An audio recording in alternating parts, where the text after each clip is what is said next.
welcome everyone to the final day of the Chicago Classic ABT Online. This is Ben Friesen. We're starting off the streaming today with Kate Elmore and Ronald Wertheim. These are the last two undefeated players in the Magnificent Mile main event, More Swiss main event. We do not have commentary yet for this match, but we are getting set up with commentary and XG feed for the rest of the day. This is Ben Friesen with USPGF, and I will be monitoring chat. If you have any questions, let me know. You can also reach out to me by email or message me directly on any of the social media apps, and I'll be happy to take feedback, adjust things, try to get people in commentary that you'd like to see. Just let me know.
This is Ben Friesen, and you're currently watching the Chicago Open ABT Online, or the Chicago Classic, I apologize, ABT Online, undefeated players in the main event. This is Kate Elmore, Team Ziba, and Ronald Wertheim, I Love Sheesh.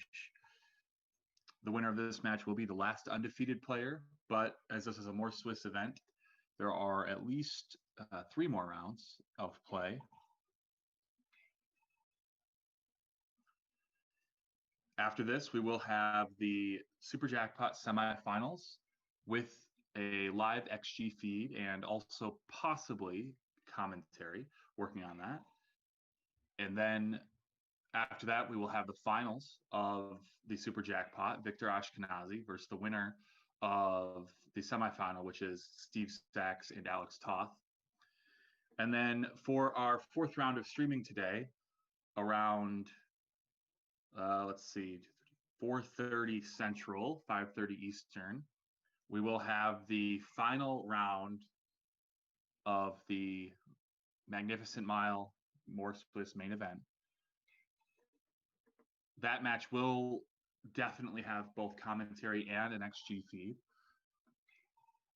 There is a chance that that'll be the semifinal, but it's unlikely outcome. One thing about More Swiss is that the outcome or the number of rounds can't be determined until we have certain matches that play off. One of the matches, as an example, will be the winner of this. We'll have to play someone who has 1 loss. And if that 1 loss player wins, then the bracket effectively goes a different direction than if the 1 loss player loses. So this is Ben Friesen with the USBGF, and on behalf of Rory Pascar, the director, as well as Arda Findiclu, the assistant director. Hope you're enjoying watching this backgammon action. We will be adding commentary and XG feed throughout the day, so stay right here, and we'll talk to you then.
All right, welcome everyone.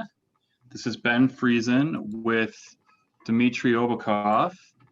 We are looking at the semifinals of the Masters, which is what's called the Super Jackpot, I guess, for this event. And Dmitry, welcome. Thanks for joining. Hey, hi. Thank you for having me. So the match is in progress. We're looking at Steve Sachs versus Alex Toth, and yeah, I'm gonna just leave it to you, Dmitry. I'm running the XG feed here, but yeah, I'm not gonna be able to keep up and talk, so I'm gonna shut up. So I'm gonna go to BG Studio or something. Yeah, Backgammon Galaxy, Steam Sachs versus Bluffing You.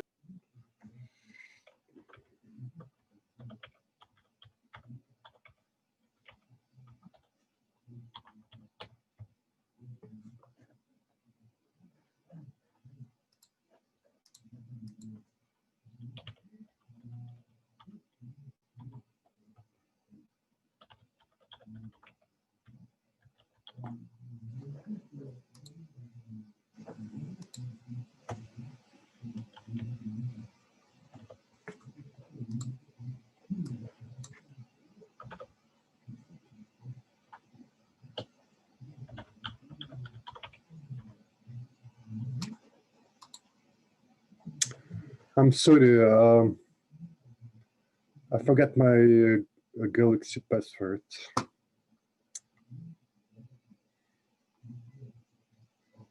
So let me try a few ones.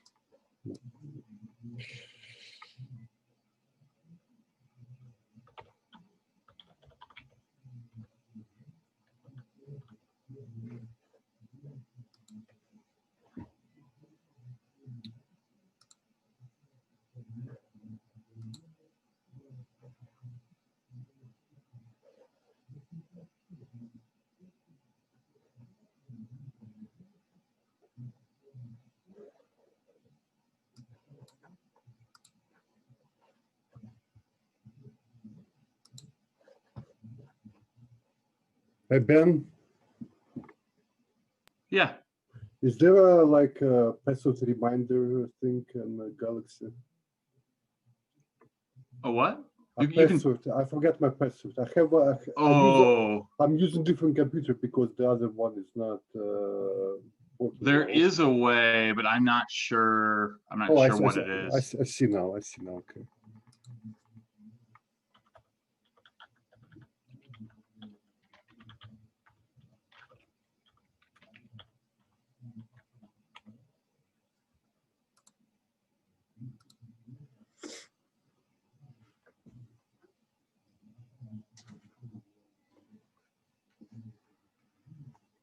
I'll be right back.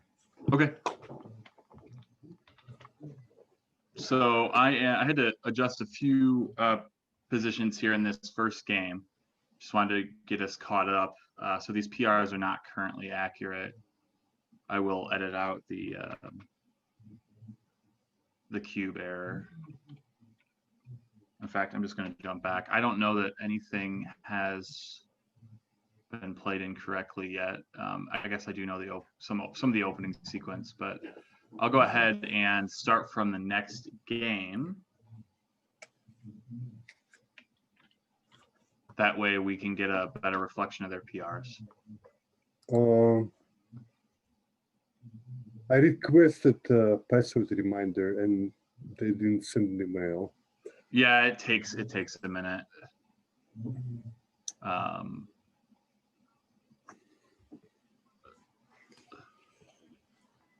Sorry, I thought I knew what it was. But, no worries. I think you could just make a new account for the sake of this. Everybody seems to create accounts all the time, so I don't know if it's that big of a deal anymore. Theoretically, we should only have one account, but they don't really seem to police it very well. Okay, I got the email.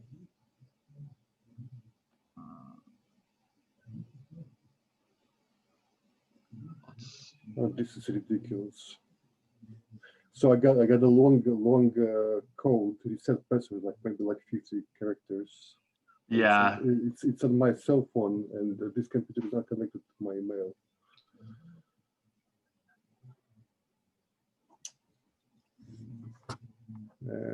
I'll try something here.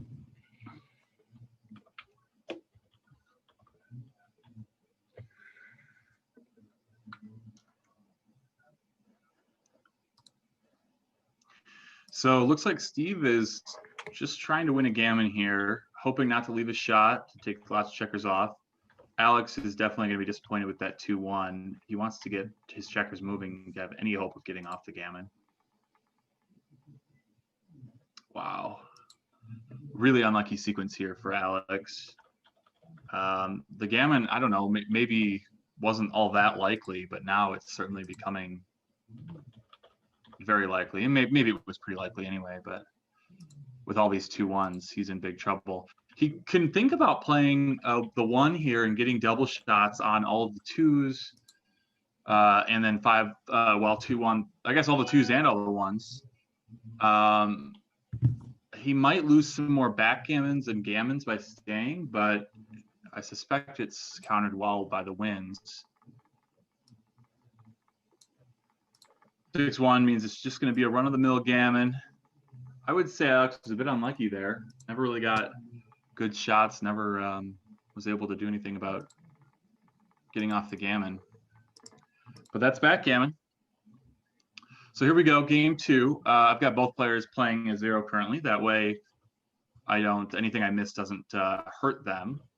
So we won't know for sure their PRs are whatever is listed at the end, but it should be close. 6-2 opening. Alex splits, pretty normal play. 5-4 for Steve. And he chooses to split and come down. Hitting is slightly better per XG. I don't know, if this is something that rolled out gets closer, or if this is just the kind of play that Steve prefers against certain opponents. I don't know how well he knows Alex. I do suspect he knows that hitting is the better play there.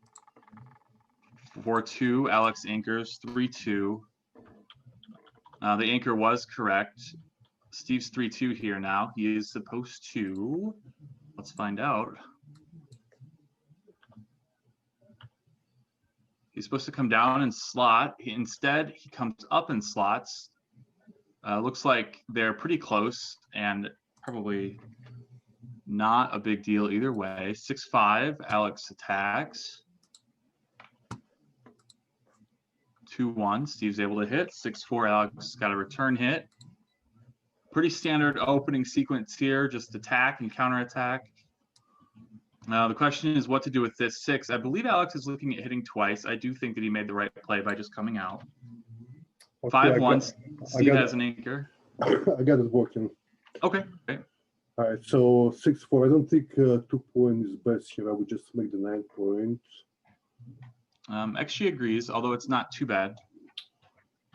5 to come in and I guess just slot the 4, or 8 to 6 is also okay because it's a better distribution.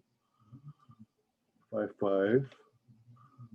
He's ahead in the race, so I'd say 2 to the mid, 1 down from the 15 to 10, and 1 down from the mid to 8.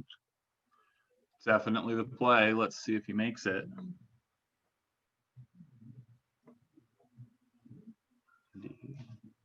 So hits and covers. This one is simple.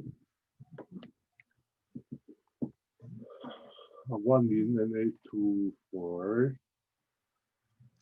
Now, the reason you don't come in with the 4 is just to preserve your race lead. It's safe to stay back, and when you step up forward, you just be in attack. It's not something you want, Yeah. And yeah, getting out was not difficult at that point. So you just sit back and stay for a better, wait for a better number. Yeah, here I don't see it useful, so we just play this way, not leaving any shots. So 5 makes, maybe make the 3 points. It's Yeah, that looks like this looks right. 6-1. A couple options. One option is to run out. I think it's probably the best. Yes, it is clearly the best according to 4-2 XG. makes a black in 11 point. He needs to save the checker before considering any double. So 6-1 runs to the 11 point. Hopes he gets missed. Double force. If you're gonna miss, you want to roll a large number. So he's gonna be 120 after the roll. I would stay back. So bring 2 down, and I guess 1 in to the 5, and maybe 11 to 7. Well, it seems like a good distribution to make the 4 point. Yeah, the interesting note that I'll make about this play is that XG doesn't really care, and I think that most players would recognize that it doesn't matter that much.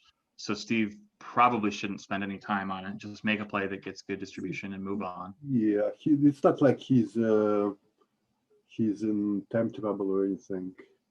Yeah, but you can't, you never know. He does have a history of getting into time trouble. Well, so you'd rather not use a minute on a play like this. Sure. Okay, but few seconds not gonna hurt. So, yeah, Steve is just looking to make points. So make the 4, bring 1 in. That's good. 5-3, not leaving any shots here. So making 3 point looks okay. There are probably several other close plays. Yeah, but the key is you can't pay now because your opponent's board is too strong. That's correct. Also, you haven't doubled yet. You don't want to pay now until you double. Ah, yes, very important.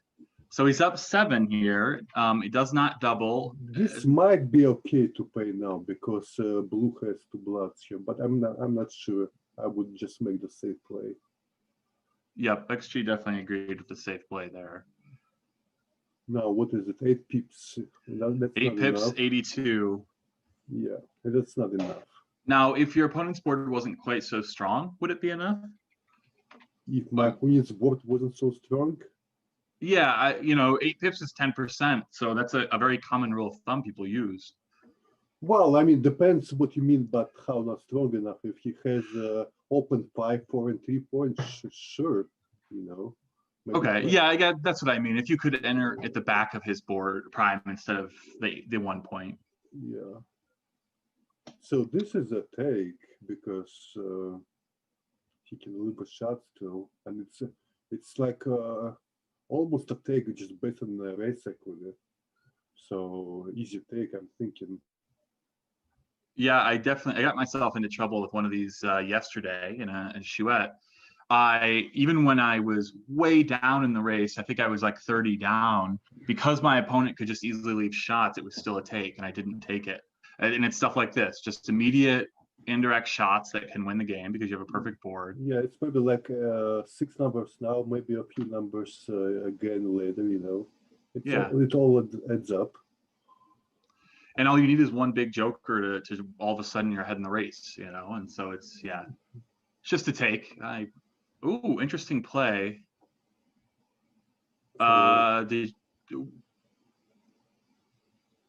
Did he leave more shots or no?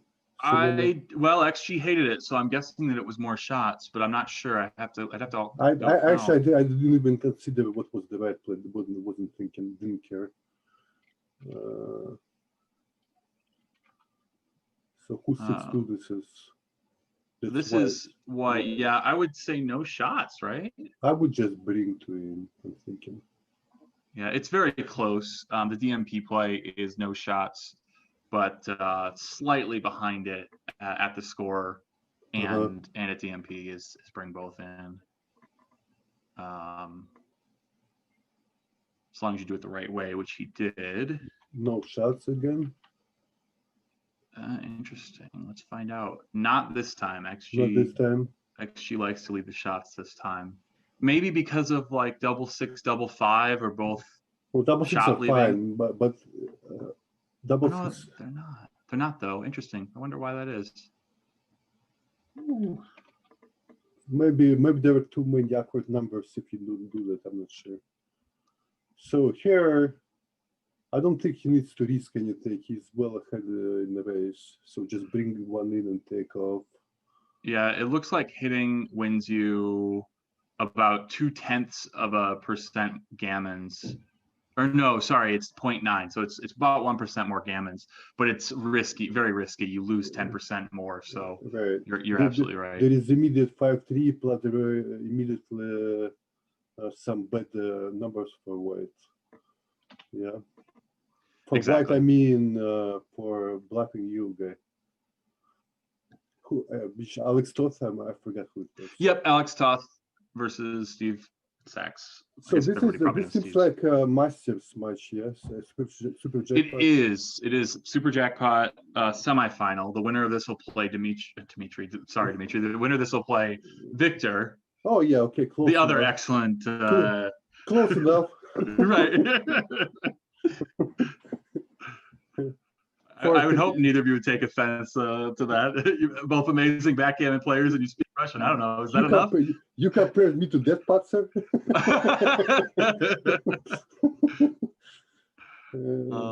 So what's going on? I guess I lost track of rules. I don't know if it matters. So I'm just going to go ahead and have white win this thing. Yeah, that's fair enough. Unless he rolls a bunch of doubles now. Well, in my transcription, he rolled a bunch of doubles, but so did white. There we go. So now we're moving on. They both played very well that game, both 2.5-ish. Alex just had that one play that I wouldn't really even look at that XG hated for some reason, and it must have been something awkward. Okay, 5 down and have to split.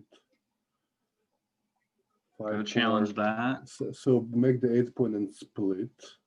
Now, some people are tempted to make the 2 here to attack. Why do you split?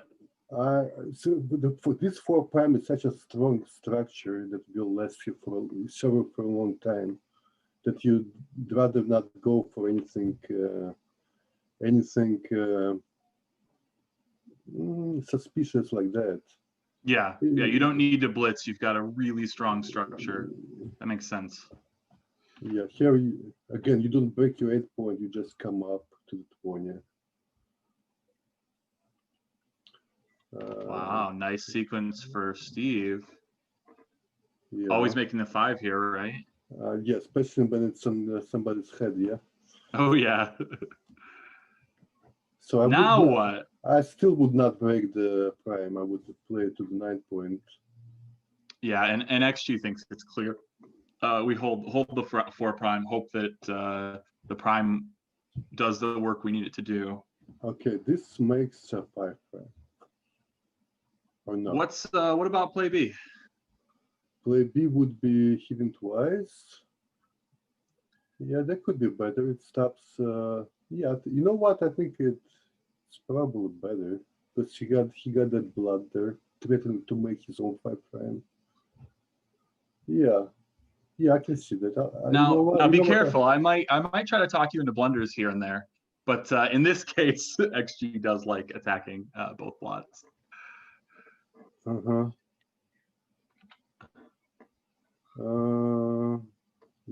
I'm not sure. There are a couple of things I want to do.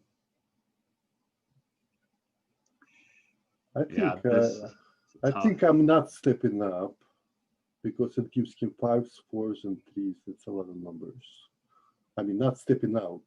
So then 13-7 and probably hit is best.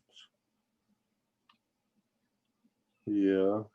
And that's what he does. That is the best play. Running out was not too far behind, 0.05 or something like that. So decides not to double this. No, I guess. I don't think you want to double that. Yeah, I guess. I just was thinking about it because the 5 prime and immediate attacking numbers, but it turns into a prime versus prime so much. Yeah, you want to double this, yeah. Now you have 5s, 6s. Yeah, makes sense. Doesn't Elects not to. Does he think it's too good, I guess, is the question. Okay, then that might be the case. Oh. And I think XG agreed that it was too good. It certainly is now. Now it's now this one is not sure. You can blitz him. I think a lot of players would instantly blitz. So the key here is what, that you don't want to get trapped. Is that? I wouldn't play it like Steve did. The funny thing is, he found the only non-blunder that was wrong, or that was wrong. Yeah, as weird as that sounds. I think maybe I will, in that position, I will start. First of all, I will start with playing 8-2 twice. It puts a second checker on the bar. Right. And then I would look for 2 more 6s. And then I would think this way, like how difficult is it to give out that, 4 prime when you 1 away, and how many pips you have left. How long will it take to give out? Notice that you jump up with all 6s and you break, you break the anchor with aces, right? So it's once you roll a 6 or an ace, then you're in a good shape. With this in mind, I think making ace and deuce point was right, but I wouldn't bet my life on it. Okay, back to this. So you need to bring 1 in. I think he got 2 on the bar. So you bring, this seems like a right approach. 5-1, just play to the 8 point maybe, or bring 1 down and bring 1 in. Either one, it's probably close between those 2. So this one is down to the 8 and bring 1 in to the 6 point. Now, one thing I'll point out to the viewers, I do have XG set to indicate anything that it doesn't think is the absolute right play as an error. So all of these plays, even though there's the XG is indicating that they're an error by a tiny amount. It's not, they're not really an error. So take of the 2 and 6 to 4. Seems like a safe play. Oh, is this better? Let's find out. XG says it's fine. 6 to 4 twice was fine, or this, either way. Yeah, I can see how 6 to 4 twice could be best. Like usually gets a 3-point anchor. Once you clear the 6 point, then you're very safe. So 6 to 4 twice, preparing to clear the 6 while making a good distribution. Yeah, because this one is a little bit awkward, and that's the problem. So it was a right idea to clear the 6, just the wrong approach, I guess.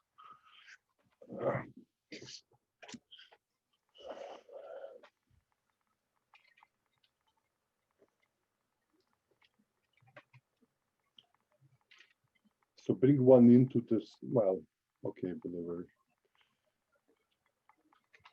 5-2, take ace off the board.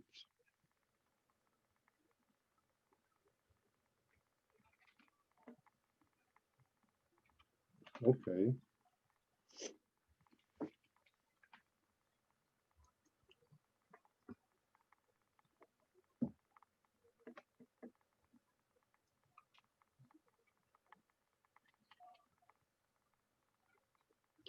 Here's a shot. And here's a miss. He's not gonna save a gammon unless he hits a shot. So he might as well just make the 4 point.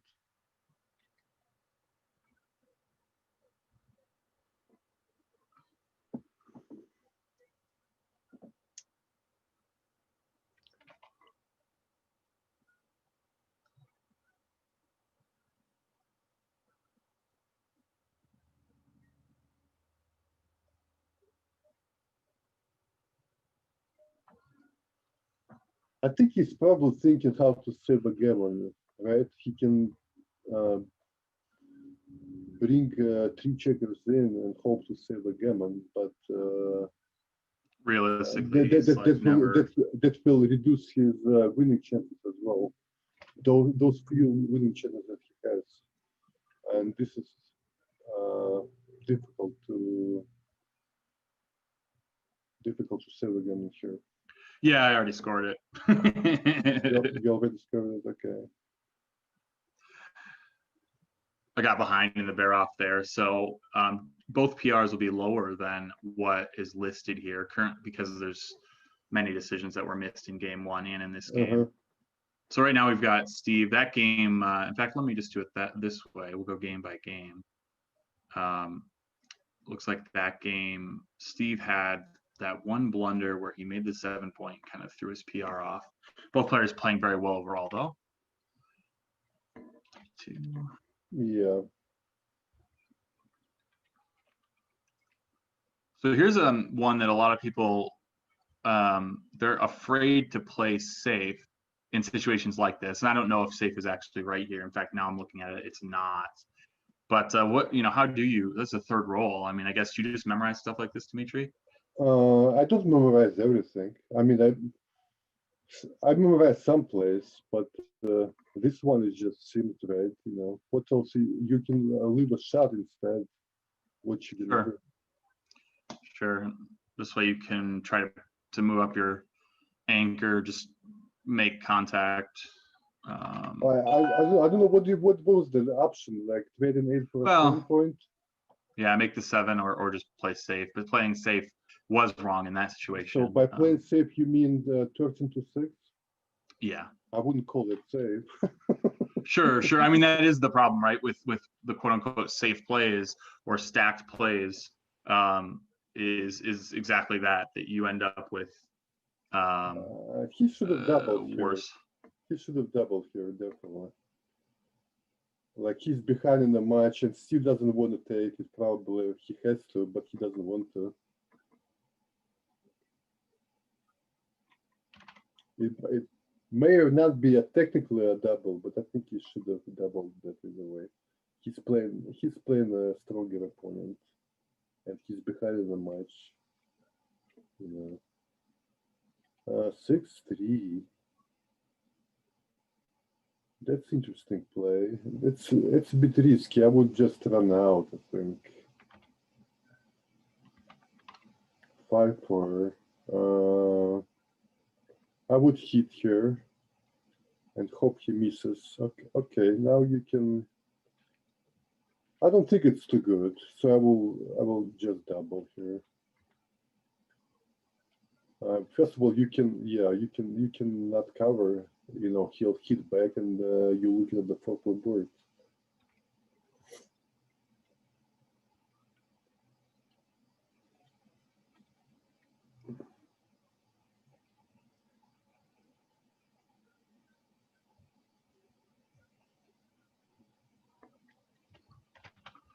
Same opening sequence, 4-2 and then 5-1. Okay. Down and split. This one, I'm guessing, play to the 20 and play down to the 11-point. Yep, that's what XG likes, with a couple of close options. I think XG likes to hit here. Okay. Yeah, probably. Make the anchor and bring a builder down to the 9-point.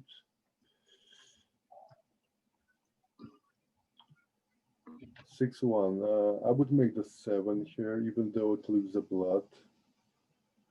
5-4. I'm guessing 13-8 and 22.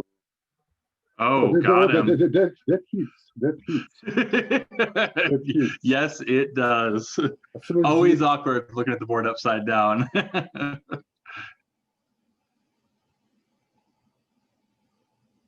Now what? He danced?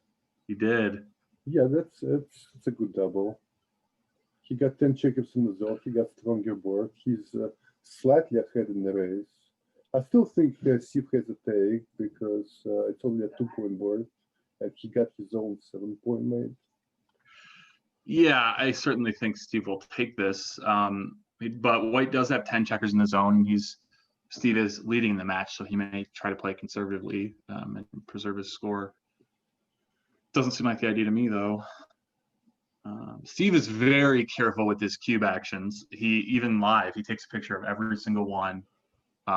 So you know, it's always, he's just very deliberate. 40. He's ahead in the match, so this looks like a right approach. Double ones make the 4 point.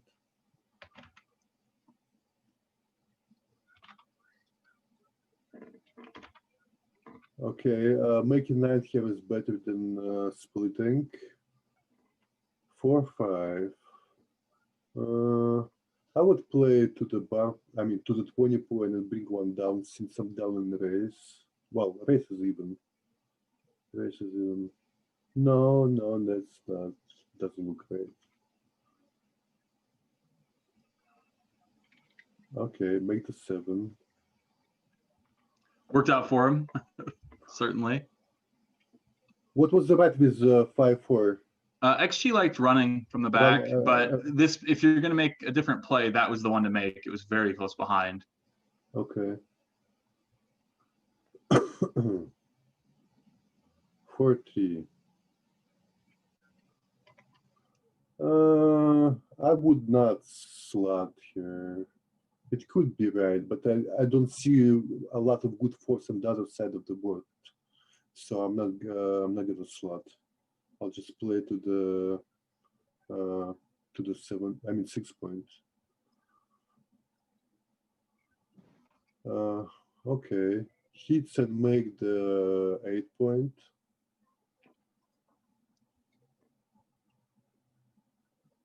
Yeah, that 8 point's a nice part of your prime. Yeah, running would be good if you didn't make the, you know, if there wasn't 8 point to make. He was immediately punished for his play too. I wonder if he realizes now. I don't. Like he probably realizes he doesn't know what's best there. Okay, but I don't think he knows. You know. Yeah, fair enough. I don't know if I would have known either. Double 2. Wow. Do you make the 7? Not to insult anybody. Okay. Well, or do you make the anchor? I'm not sure. Yeah. Anchor looks like a very strong play as well. Yeah, and you're certainly on defense, so XG does like the anchor, and that, I mean, makes sense. Double ones. I guess you can make the anchor here.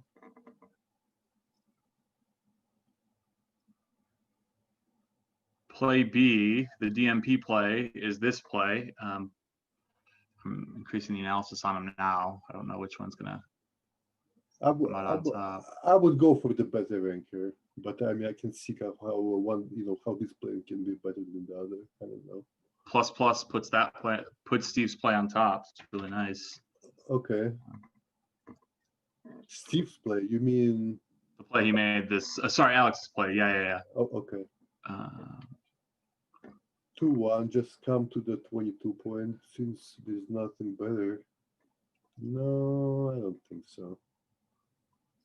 I think I'm guessing he's afraid of being attacked, but that's probably not the right you know, way to look at this.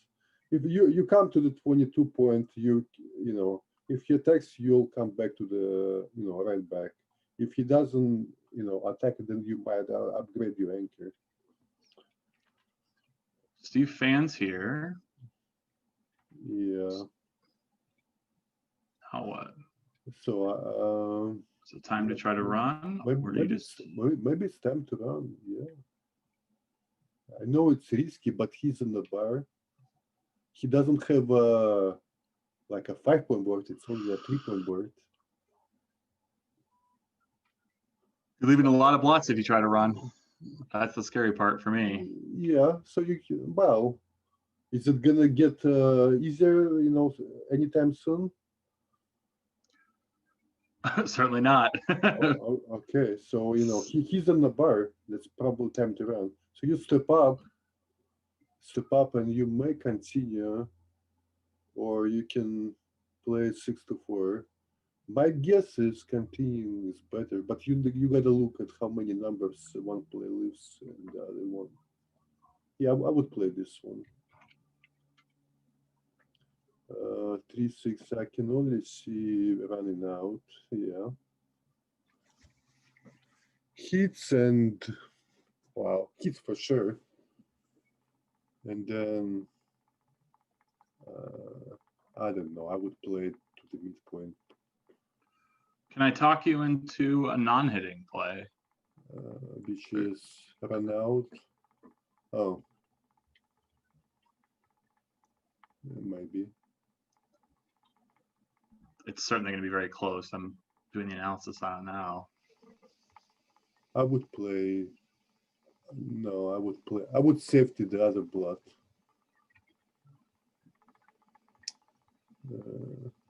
But you said run out and making 14 was better or something. It was very close. In fact, yes, it ends up being better slightly. Okay. Yeah. I guess I like to hit. When I see a hit. Well, I think that's the first. If you simplify the game into three things, you hit. Run and then make a structure, or I don't know, whatever the three are. I never remember. But these are like beginner, like opening move, rule of thumbs kind of thing. I'm not sure if I would hit here, but it's risking a lot. Risking a lot.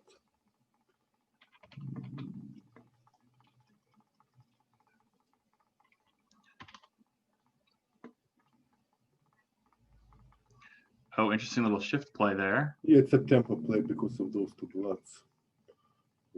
That's probably proves that 4-2 was an error. Yep, you got the right idea. That play, the double three was right. 4-2 wasn't an error. Yeah, I thought double three was right. Unfortunately, he cannot hit anything here, but he can come in on 24 and bring one out. And although it loses a bunch of bloods, it will not always be easy for Alex to clean those up. No, I don't like that.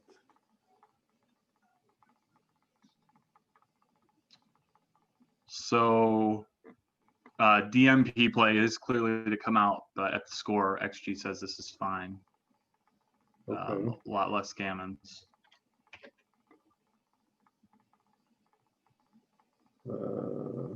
I want to clean up everything. How can I cannot clean up everything, right? Yeah, this is good duplicating twos. But okay, now 608 hits. Hoping for a miss. And it's a good one. Good start for Steve. Still a lot of work to do though. Yep, looking for 8s, 9s, and 15s here. Okay, he can. Is that the right play? There's a couple of close plays. I would just come out and play to the 11 point. Yeah, it looks like that's a better idea here. Okay, this one covers and comes out.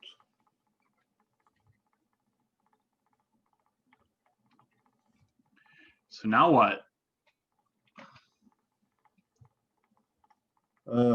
I wish I knew when to double. I think. Well, there's a 5 away, 7 away. So you got to be a bit cautious here. No, 15. So it's 9 away, 11 away. Oh, 15-point match. Yeah, it's a long one. I'm still thinking about 11-point match. Okay.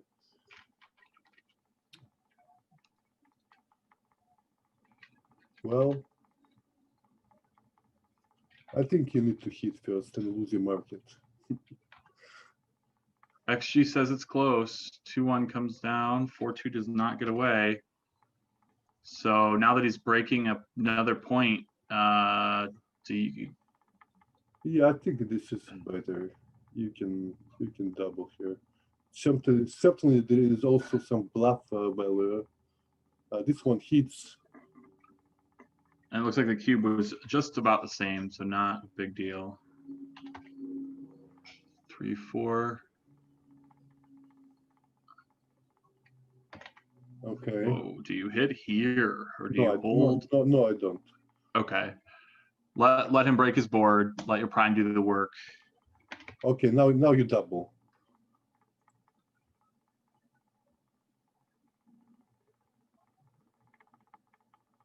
And can you take this? Can I take this? I would say so. Certainly there aren't too many gammons. There's some, but there's some on both sides still. This is like such a perfect cube. There's a lot of bluff value, and it's probably right, you know. So opponent might just pass it. I don't know. Not obvious, you know. I think but it's not obvious to me. Like not immediately obvious. It's a take. But like you said, you know, there are not many gammons, so you can risk it. This one, equity after double take is 767, so it's a really good take here. Oh, such easy take, yeah. Yeah, right. Let's see what happened to 2-1. All right, and then 4-2. Now you hit him. Yeah, because he's got these extra blocks. That makes sense to me. You can afford to take the risk. Well, he has to hit, I think.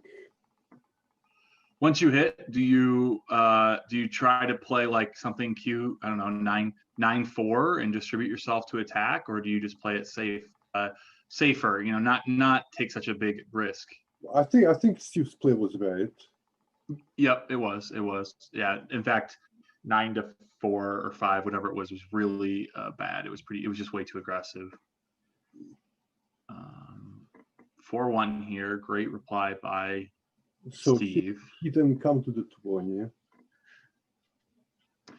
Oh, just prevent Alex from attacking you. Right. This checker, one lone checker back doesn't do you any good.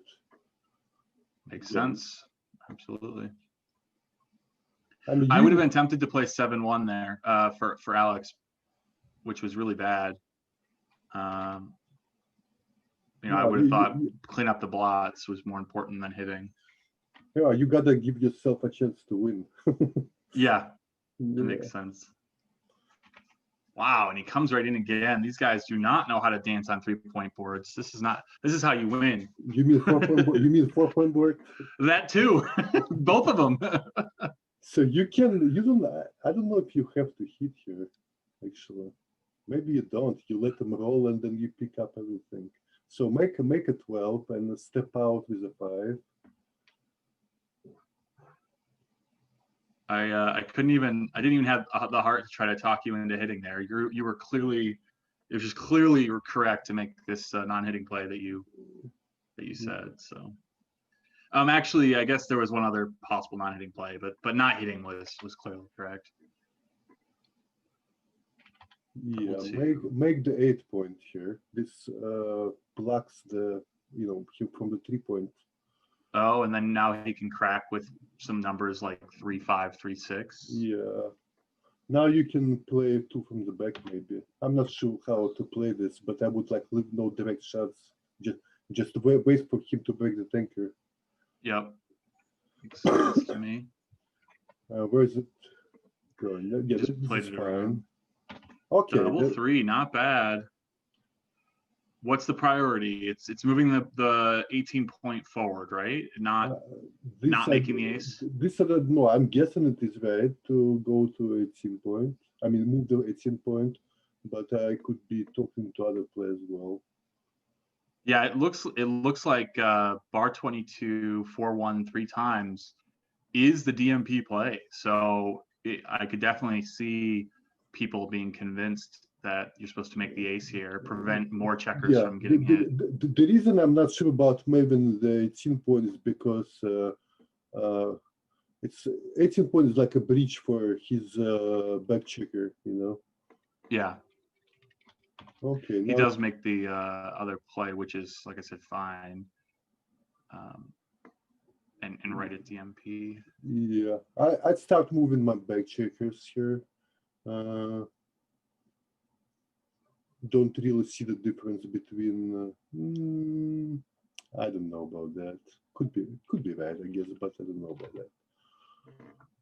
Wouldn't be my play anyway. Ace 3. All right, that breaks the home board. Hit and come in.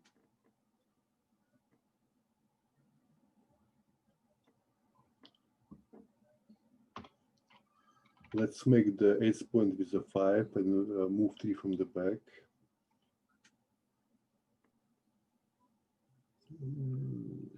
XG, it didn't care, obviously. These are all XG doesn't care, right?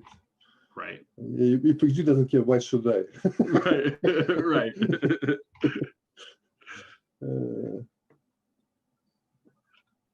One day we'll find out all these trivial plays. I would be more aggressive here to leave the 5 point. He got no board. Okay, yep, absolutely the right idea. 6-3.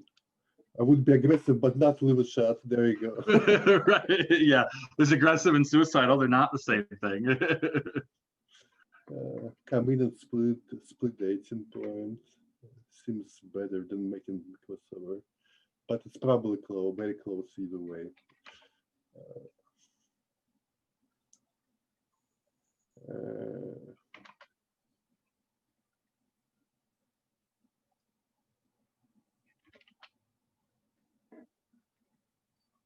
Hopefully get some excitement here.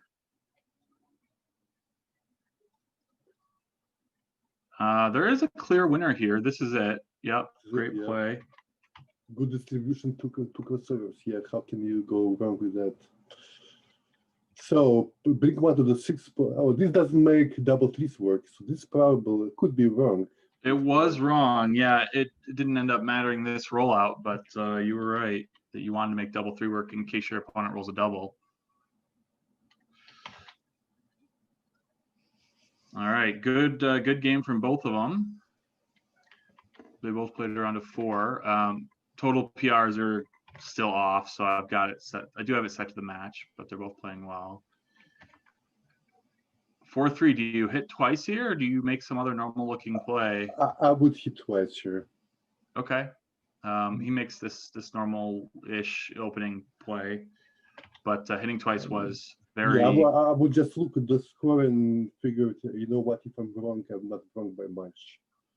Yeah, the aggressive play where you can get the cube in, put pressure on Steve, man, makes sense. Where did you play though? There it is. I don't know about this 6-1. So what can do? I can hit him, but that's not kind of hit I like. What else? I don't see anything better though. That's probably right then. Indeed, it is.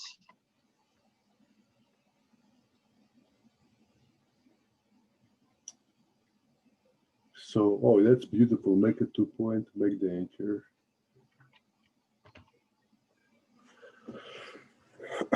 So, you know, I know we don't play a lot of 15-point matches, but can I talk you into cubing or like last roll, the roll before?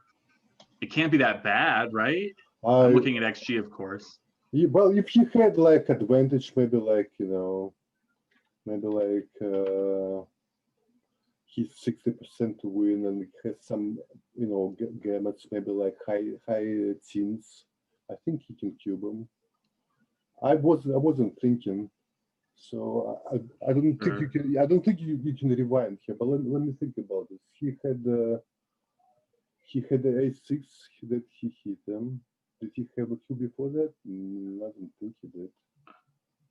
One thing, you know, I bring it up only because I'm staring at XG. So before the 6-1, it was a small double. After it was a small no double. But I think the key for me here and why I wouldn't worry about it and double that is that my opponent's probably taking some small passes. Like I'm not really worried about losing my market because well, you technically you're right, but.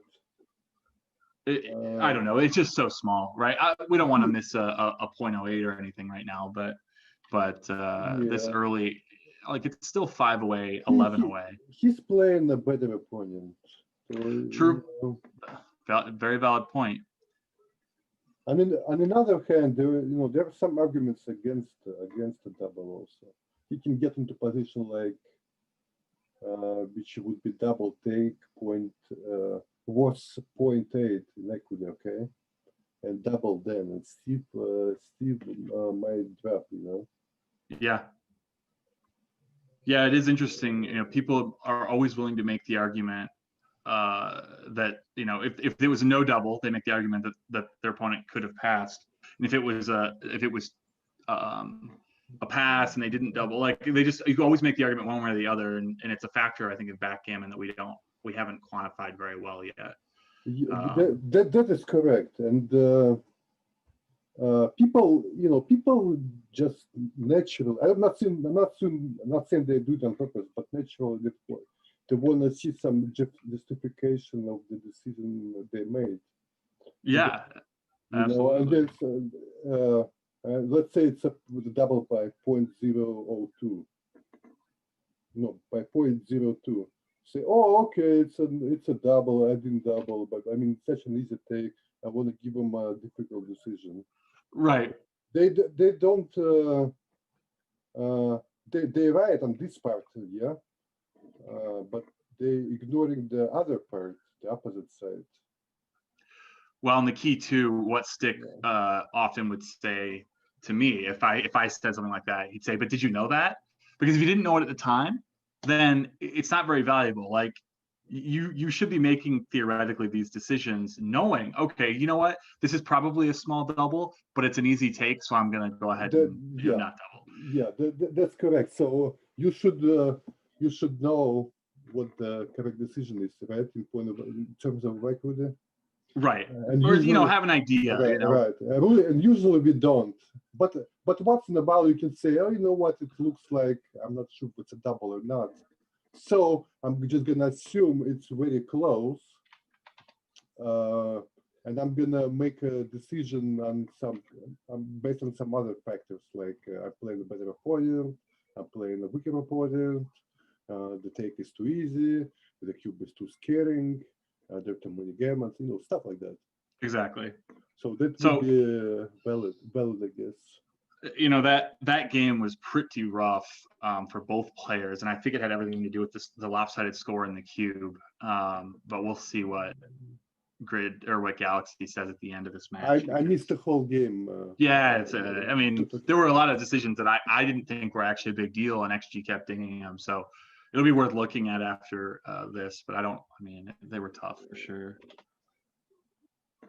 Oh, the 6-3. Were you attacking twice there? It seemed like a pretty big play. I wasn't thinking. I'm sorry. Okay. I'm still thinking what we just thought. Yeah, no worries. We can't just talk about what's going on. It'll get dull. So cube theory is something that I think everybody enjoys thinking about. Yeah, this is a good cube, but I think it's still a take, even though score is lopsided. The reason I'm thinking it's a take, because he got a bluff he may not cover. He covers it with fives, but it's duplicated with other fives.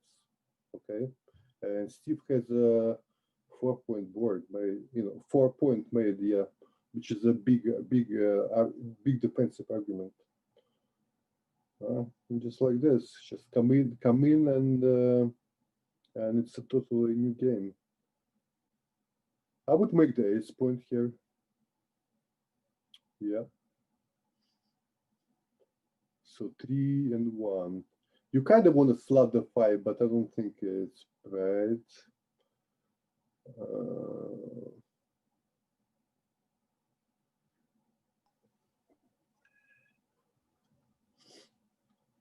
4-5. I guess just bring 2 down. 5-1. Bring. I don't know. Maybe 13. Well, no. I don't think slotting was correct because White had only one checker back, and he's risking being, having a second checker back. That's not a good idea, I don't think. Yeah, and he was ahead in the race, or still is. So you don't want to risk that. And this is a punishment right there. Wow, what an ugly number. Only one play though. Now I don't know if Steve. No, he's not. He's not. Yeah, I couldn't imagine. I mean, if he's just looking away at something else or what, but to recube at 10 away, 5 away. Maybe he's playing like some psychological game. I'm not sure what he's doing. Maybe, yeah. He's definitely not thinking about the cube here. Yeah, I have to agree. Hopefully he's not disconnected or anything. I do see them both still in Discord. So if it goes on much longer, I'll double check on, make sure they're okay. There he goes. And maybe, hell, maybe he forgot how lopsided the score was. Who knows? And then he remembered and said, oh, nope, just kidding. Sounds like something I'd do. It could be right to slot the 5 point here since it's duplicating 4s, yeah? And you want to make your 5 so better. So I think it was right. Yeah, you're right. It was a great play. The other plays were not really close. 2-1, I'm not really sure. I would safety that blood right now and go to the 23 point. I don't see anything better. Oh, you're going to hate XG's play. I don't even understand it. No, I wouldn't do that. Plus says 8, 7, 24, 22. I don't see how that could ever be right. Jesus Christ. Like, I mean, just insane in my mind. I'm just assuming the rollout will fix that. Like it's just a glitch or something. Look at this. So look at this. Hit, and I'm not sure he will hit again or cover 3 point. Maybe even hit again. Or maybe cover, I don't know. You fanned. This might be over. This was just a really brutal swing, starting with those double 5s. So hit with an ace and bring in the 3 for more hitage. Yep. I'd say that miracles happen, but boy, this this would be a miracle. 14-5 is going to be at least 14-5. It's going to be our score. It looks like.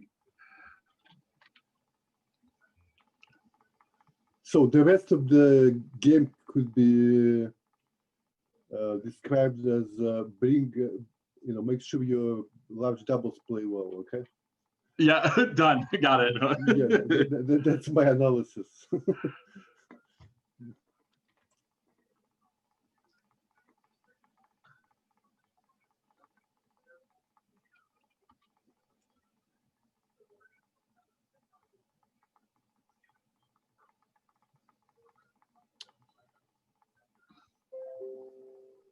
I gotta go back to the whites 2-1. Where did that go? I mean, that thing was just insane.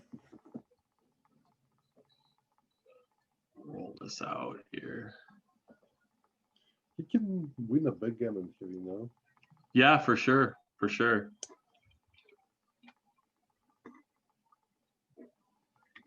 Nope.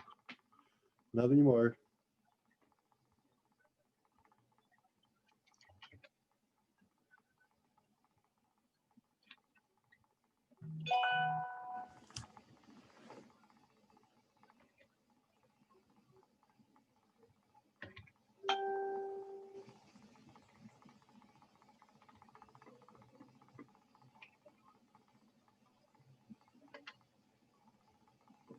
All right, so Steve played that game perfectly, unless there was something funny in the bear in, bear off that I didn't get.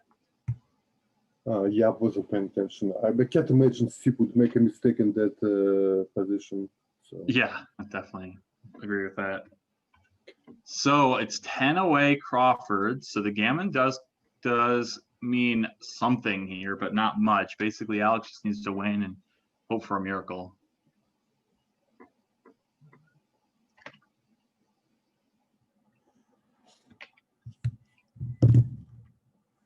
Hit twice here, maybe.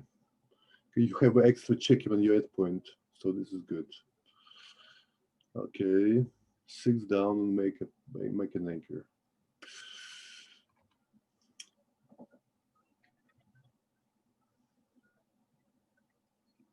What is he thinking? I'm not sure what he's thinking. Could make the ace there. I mean, it certainly crossed my mind, but like making the anchor, and yeah, that's just clearly got to be the best play, I think. To most Now you can make your ace and just come down. Yeah. I mean, it's. I know it's a like gammon goal like score, but you don't want to, still don't want to make plays that decrease your winning chances or anything like that. So 5-2. Now you can, well, if you hit, where is your deuce?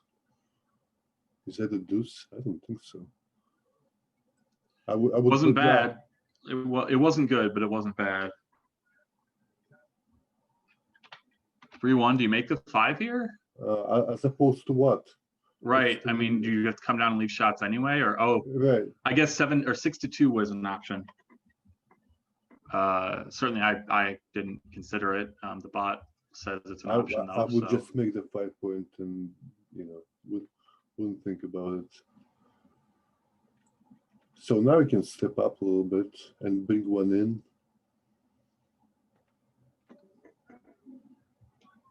Double 4. Could win the gammon. So make the 3 point, and I'm guessing make the anchor. Upgrade the anchor.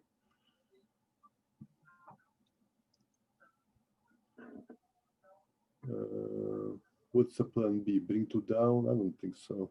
Run is the only other play that's like, it's still a blunder, but it's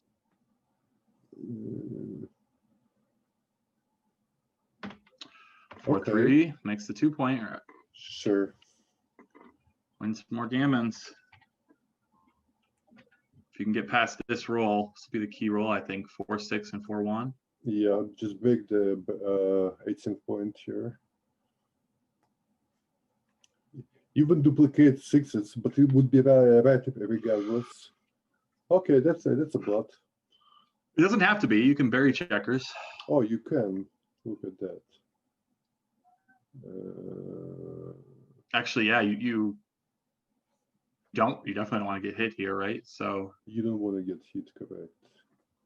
Is it red though? I guess it is.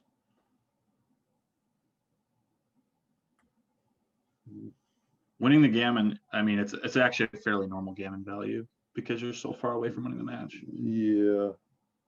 So 11 shots versus 2 shots is a big difference here. So I guess you're right. I would play safe. Oh wow, I already played it safe. Let me move it back. I of course had XG to tell me what to do, so it makes it a lot easier. Okay, here he's just gonna make the 4 point here from the 6 point.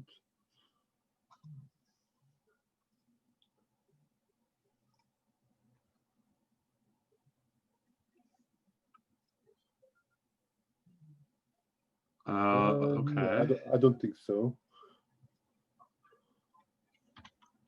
It's working out just fine, I think. He's got to avoid double 6 here, and then some weird freak shots. Double 5 might get him off the gammon. Do you stick around or do you just run? Is there any? The win chances are so low here. You'd rather just go. Yeah, I think you run.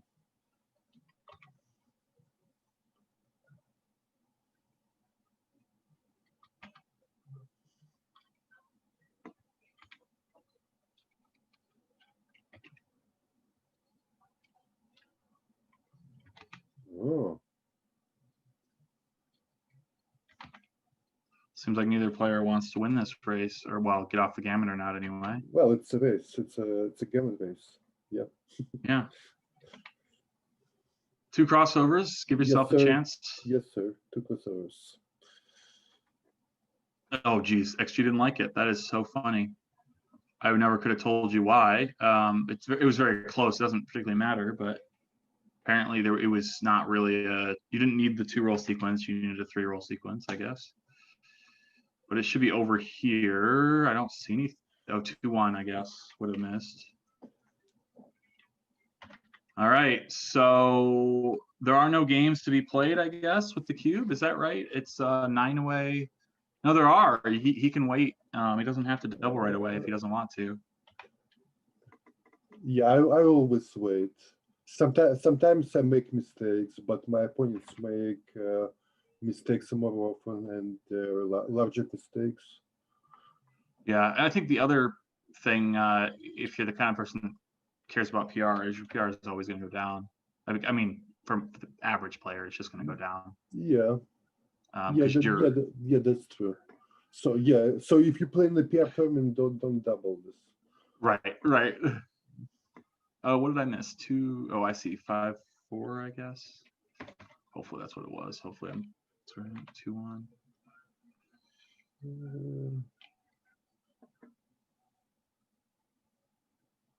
Okay.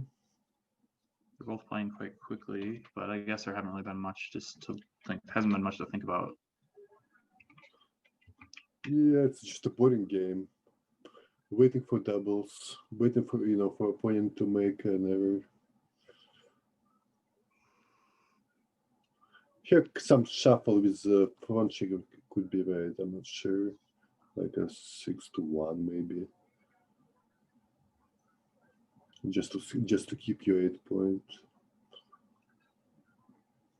I guess I would play 6-1. Looks like this is slightly better. Okay. This time.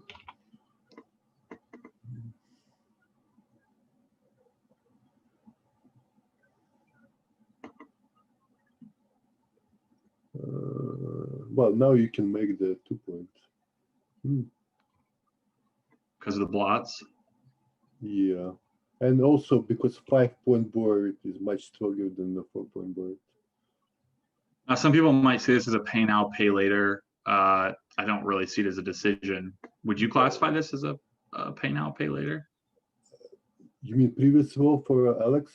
No, for blue here. I mean, I think that technically it is a pay now, pay later. You can run that checker to the right spot where you're only leaving a double shot, but I don't see how it could really even cross anyone's mind. I'm crazy apparently because this. I would not make this play.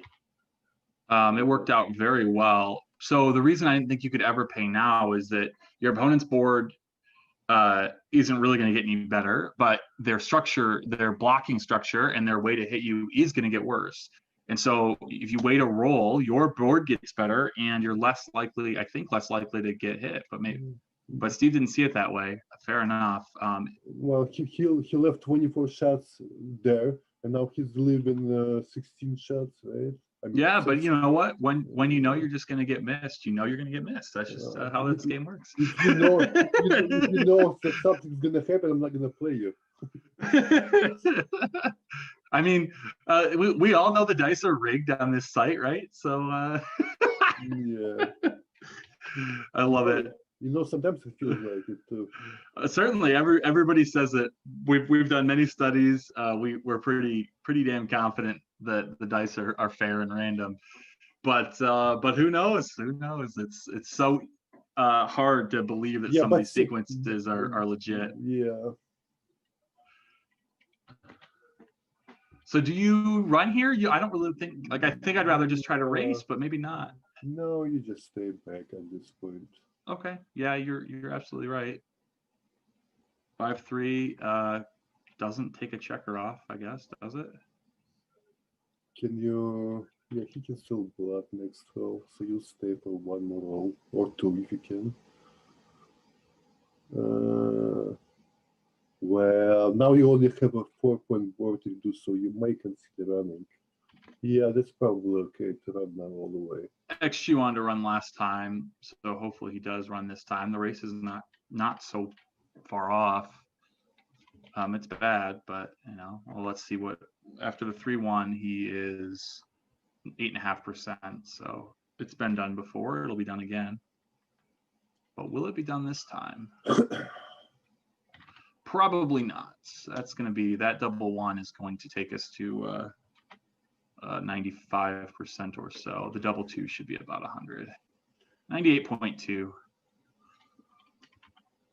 Well done, both players. I think this was a tough match. I have XG sitting in front of me. It makes me sound like a genius, but I tell you, I would not have been able to make a lot of these plays that they made. So let's see what their PRs were according to. Yeah, 5-4, 5-6-5. Steve ends up playing slightly better, getting a bit luckier, and really just crushing. Okay, so what's next? So next we have Steve versus Victor. That's very nice. What do you think? You gonna stick around, or you? I don't know if I'm hoping we get other people involved. I know Kent Goulding said he might. I'm getting tired. Yeah, I'm not saying I don't wanna do it, but I'm saying that it would be nice to do it with somebody else, so I don't have to do all the talking. Yeah, absolutely. Let me see if we can get somebody in here. Yeah, I'll be back in a few minutes. Get some water, smoke a cigarette, yeah, stuff like that. Should be about 15-20 before we start the next round. Okay.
Okay, so this runs out.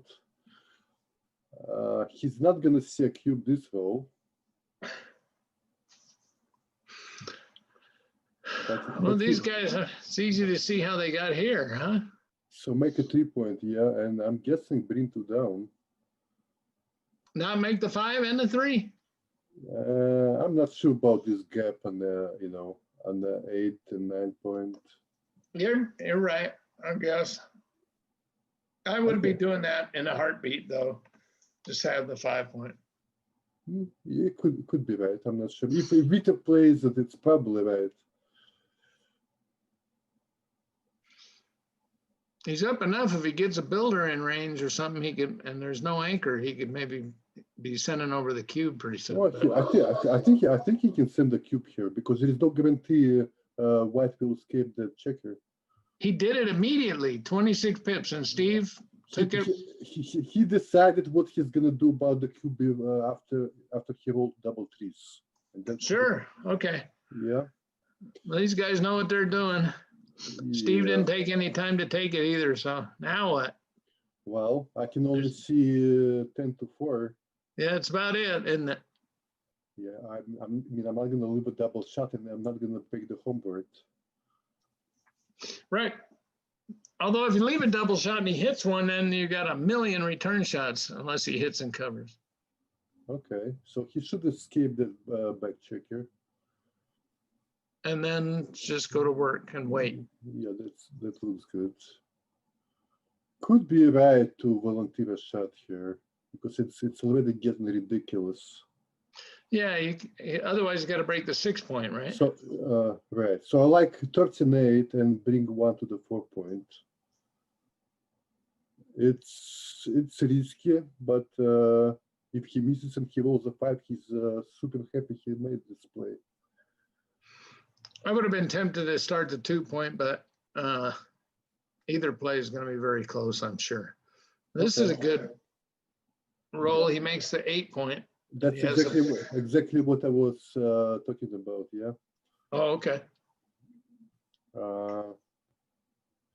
I would bring in. I would not save a 6. Could be right because he's so much ahead in the race. All right.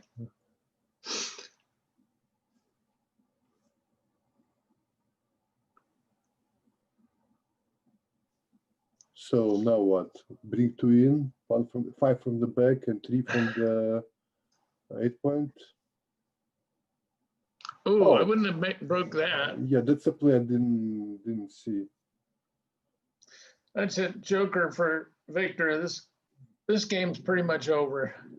Yeah, unless something very weird happens, it's a home run for Victor. A home run. That's a good. Yeah.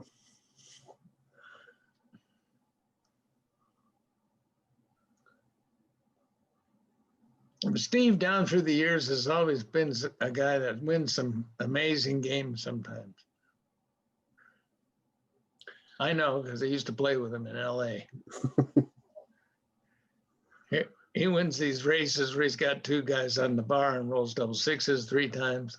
Uh-oh, Victor's having a little trouble. The next 5-1's going to be a problem, except Steve volunteers a shot first. He didn't volunteer it, he was forced.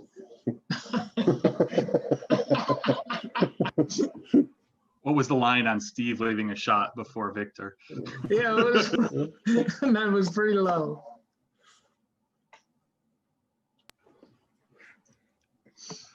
For those of you waiting for the XG feed, no chance of getting it started in the first game. So we'll start it here with the second game. This looked like a pretty normal game. I assume it won't make much difference on the PR. Hey, I want to check something. Would everybody, all of my fans, please raise your hand? I want to get a count from Ben. How do I put my hand down lower? I mean, up higher.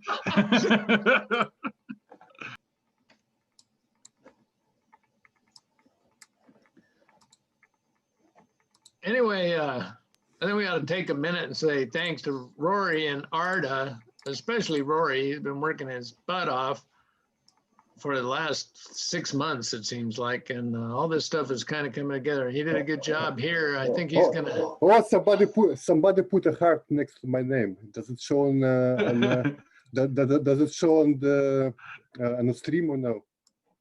I don't know. I don't know. What they put Yeah. next to your name? Next to my picture, there is a heart. oh, it's gone. Okay, it's gone now. Rory has definitely been just absolutely killing it with these tournaments. The last couple months, he's had most of the tournaments. He's run most of the tournaments with, different organizers. So definitely, the ABT Online would not be what it was this year without Rory and without a lot of people. But Rory obviously had a really huge impact. Yeah, but basically everybody was kind of following your lead, Ben. So let's keep that real. Well, I appreciate that. I didn't want to toot my own horn, but to be honest, I just could not have done the stuff Rory did. I'm so glad that he 6 out and 4 in. got deeply play, involved. I think. Yeah, then pound him. Yeah, hit and bring one down. Yeah, just hitting down, right? Yep.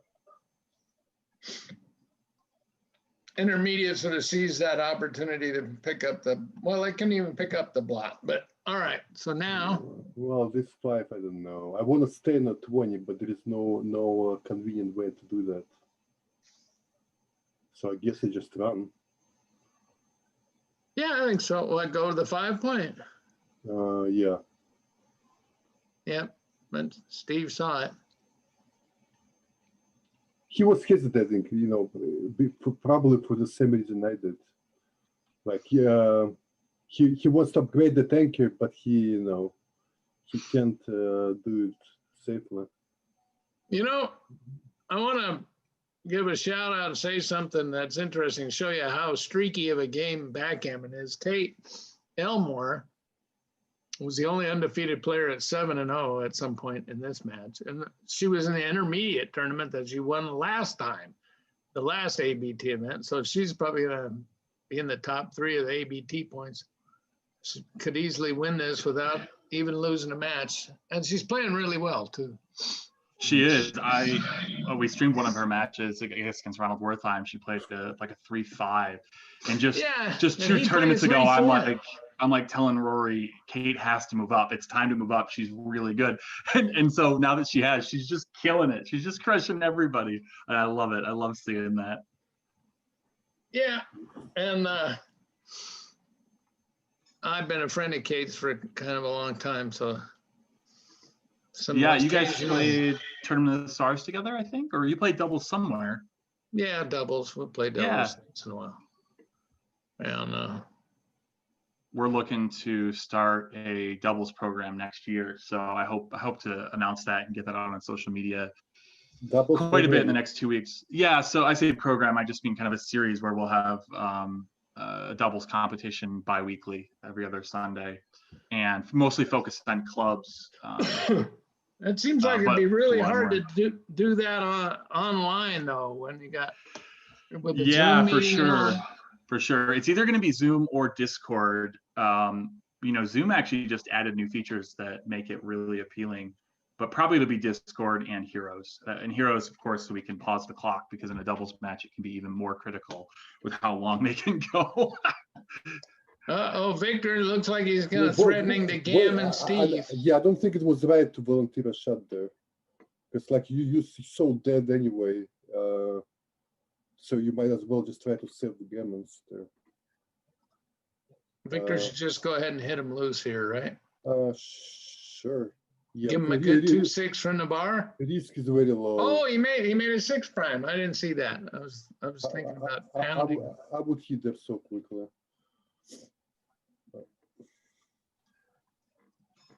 Well, they're both playing very well, as you can imagine. Victor's under a 2.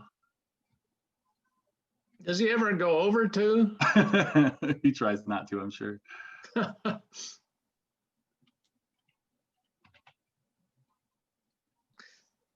right, this set the stage for Steve to win a miracle game. He's going to crunch down, hit the second or third to last checker and steal this one from Victor. What's his winning chances? Probably like between 5 and 10. Yeah, closer to 5, maybe. I don't know. Probably. About 1/4 of his chance of getting gammoned, probably.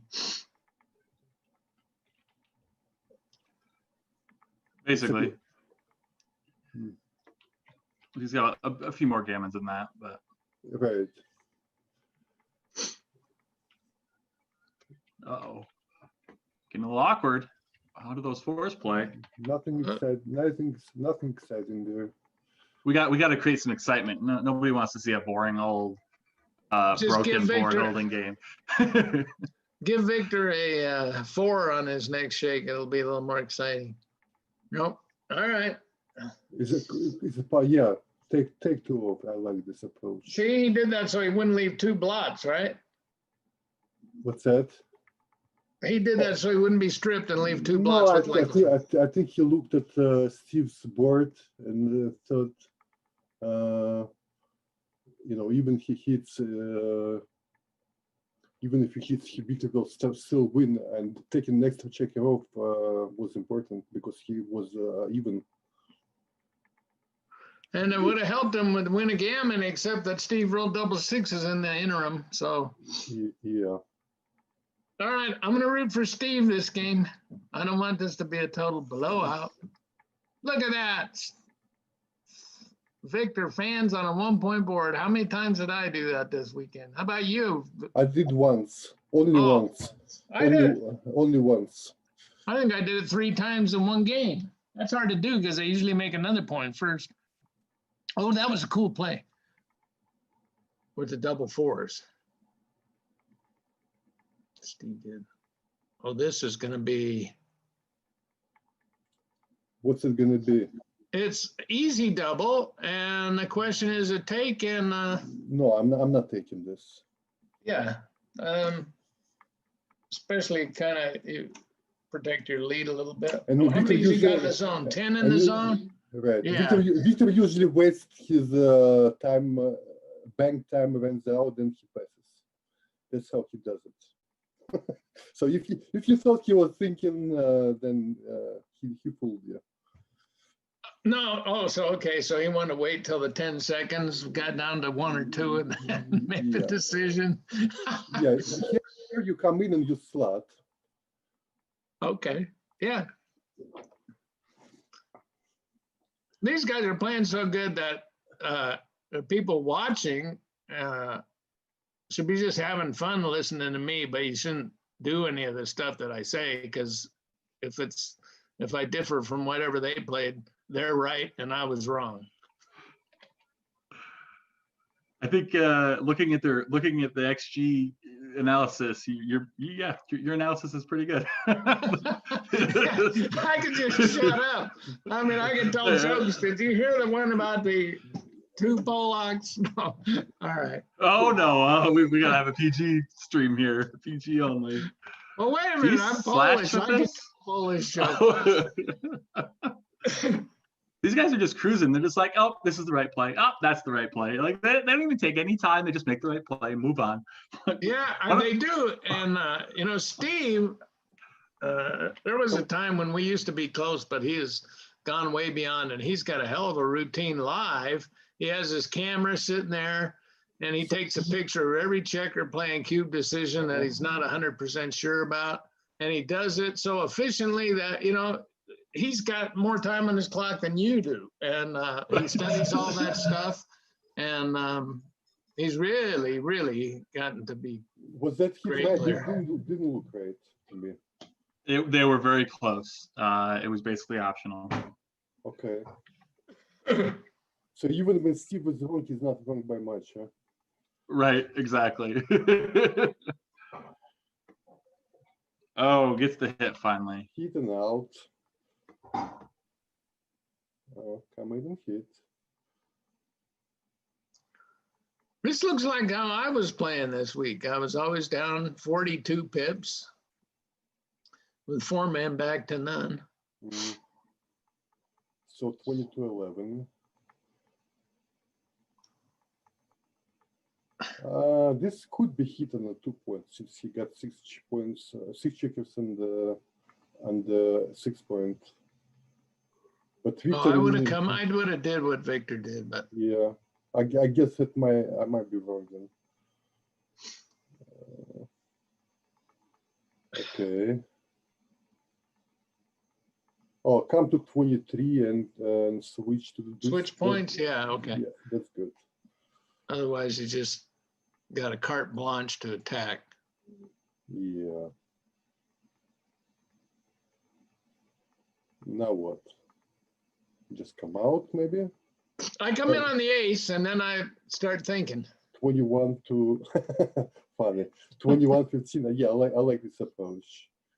Until he hits me.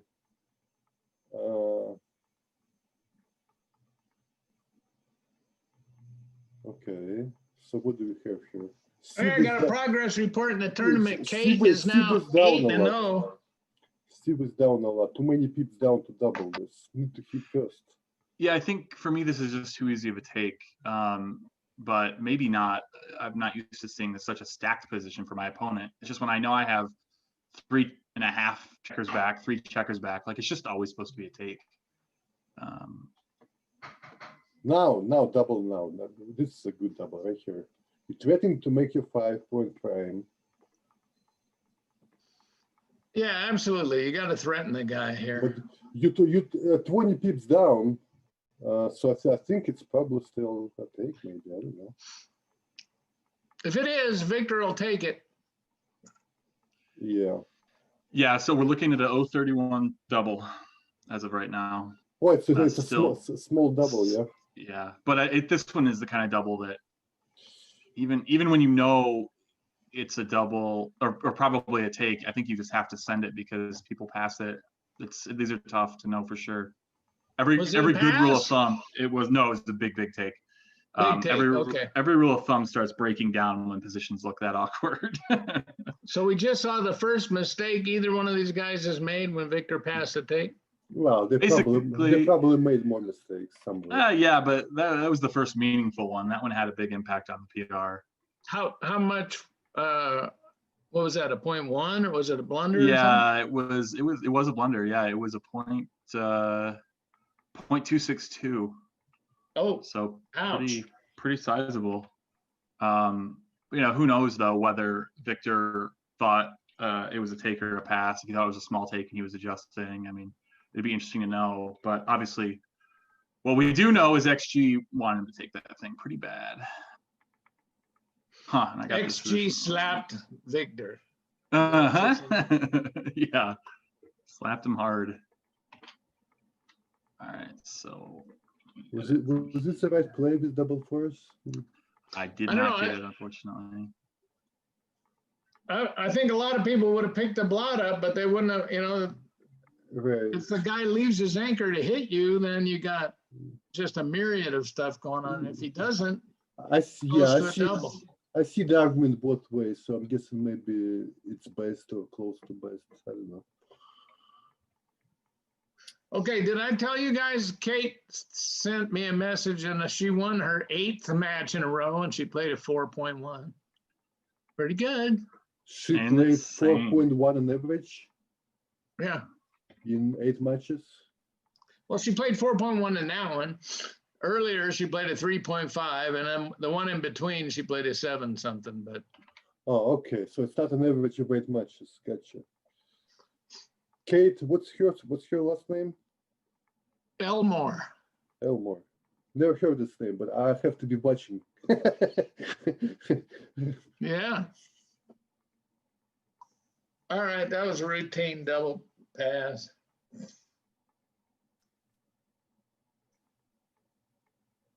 This is just make the bar, right? Double 3C, yeah, make the bar. He's a little bit behind in the race. That argues for more aggressive play, but I think 2 down, make the bar is still right here. Actually, I'm pretty sure it's right. No. Oh, he got a little sexy. Yeah. That's you sexy thing, Steve. He got rewarded for it too. Yeah, he did.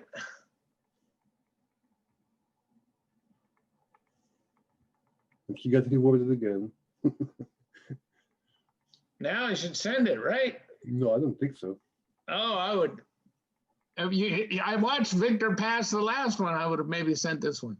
Well, Well, you were going to make a 6 prime potentially right there. the last one was a confusing one. This one is a standard thing, you know. How would that have been on the blunders, the Ray blunders scale? Okay, I don't know. I don't know how much it's wrong by. I know it's conceptually wrong. Okay, I'm accepting that. I just wanted to see if Ben had looked at that one. 2-6 from the bar. No, that's not 2-6 from the bar. Oh,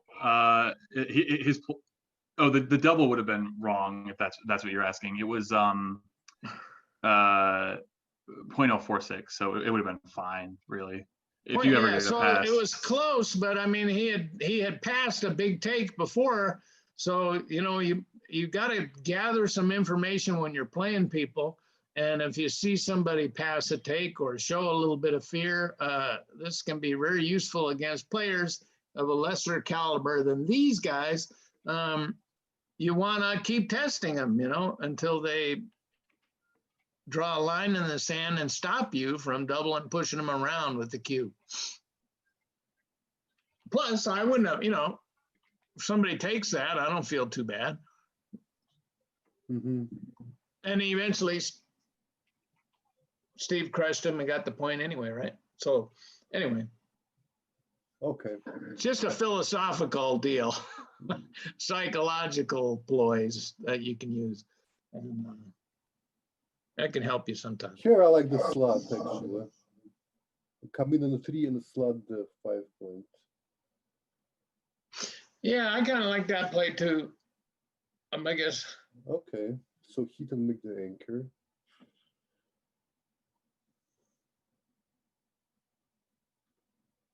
Uh, 21 and 11. I don't particularly like this play, but I don't like anything else. No, this is dangerous. So I'm not sure, but you can hit or you can make your 9 point. What's right here? He did that fast. He's probably right. And usually it's right to make the 9 point rather than hitting. All right, see if Victor takes a bait. Steve put that blot out there. So he doesn't really mind come out with 2 checkers. He can, or he can run and just not hit. But once Victor's down 17 pips in the race, he'll probably hit it. I think this 2 out is called a double falcon or something. I don't know. Yeah, double falcon.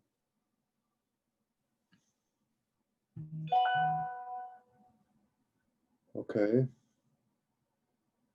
Makes a 7 point and lifts. Yeah. Come out again. A signature move too. I think it's called the single turkey.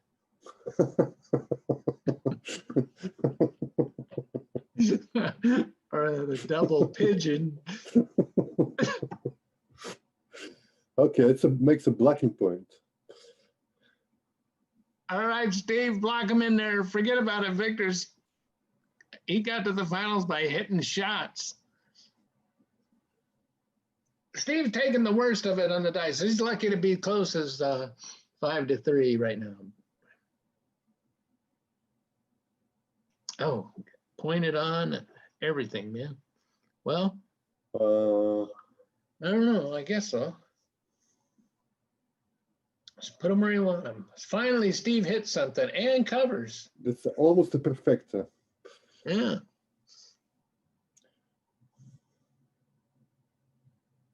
Okay, here's a joker. That's great. Wow.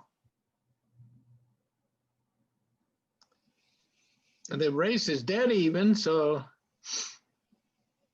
but Steve's totally stripped. And Victor has enough of a block, he can't think about doing any cube action right now. We're going to kill a checker here.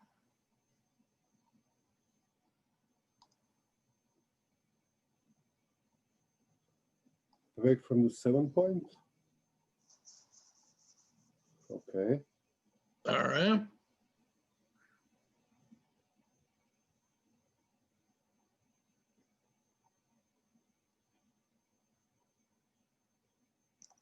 It's a dangerous time to leave, so Steve stays. Yeah, he's not going to leave any shots. I'm not sure which point he breaks here. I'm guessing probably 9 point.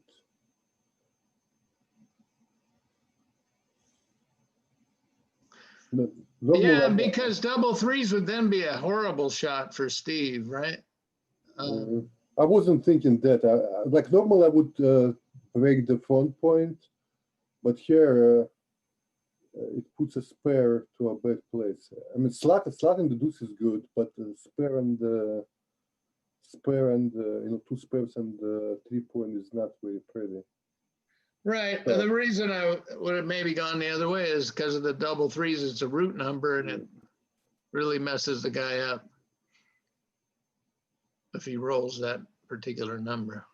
As is common in backgammon, we've transposed now. You decide one, then the other. You get dinged. You get dinged by XG. Decide the other way around, and it's fine. If XG thinks you did the wrong thing, then you're getting the same number next turn.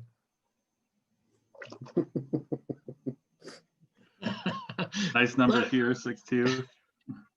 Oh, hit and cover? Yes, sir. I don't know. That's too big. What else are you gonna do? Yeah, it's true, I guess. I mean, you gotta break and leave double shots on the other side of the board. Steve can't exactly double this, or can he? I don't know. He's not far enough down. It's a powerful threat. If he just roll a 6, that's okay for him, you know. Yeah, and he's up 15 pip? No, that's Victor's up 15 pips. So I guess it's probably a double. It would be an easy take, but we already saw Victor pass an easy take, right? This isn't the kind of position that you'd love to see.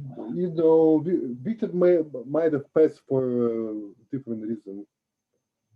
Yeah, I guess.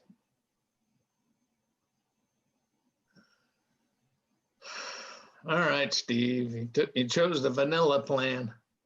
There's no excitement. So do you leave 10s and 11s here? Or just not? I would, but I'm commentating. I'm not playing. So I got too many of those shots hit, apparently. Oh, here we go. Let's double now. Yeah, now this one. Double in the pass. And a take? Okay. No take. I took something like this in the previous tournament, and it was like a 0.4 or 0.5 blunder. So I'm not making the same. Yep, 0.47.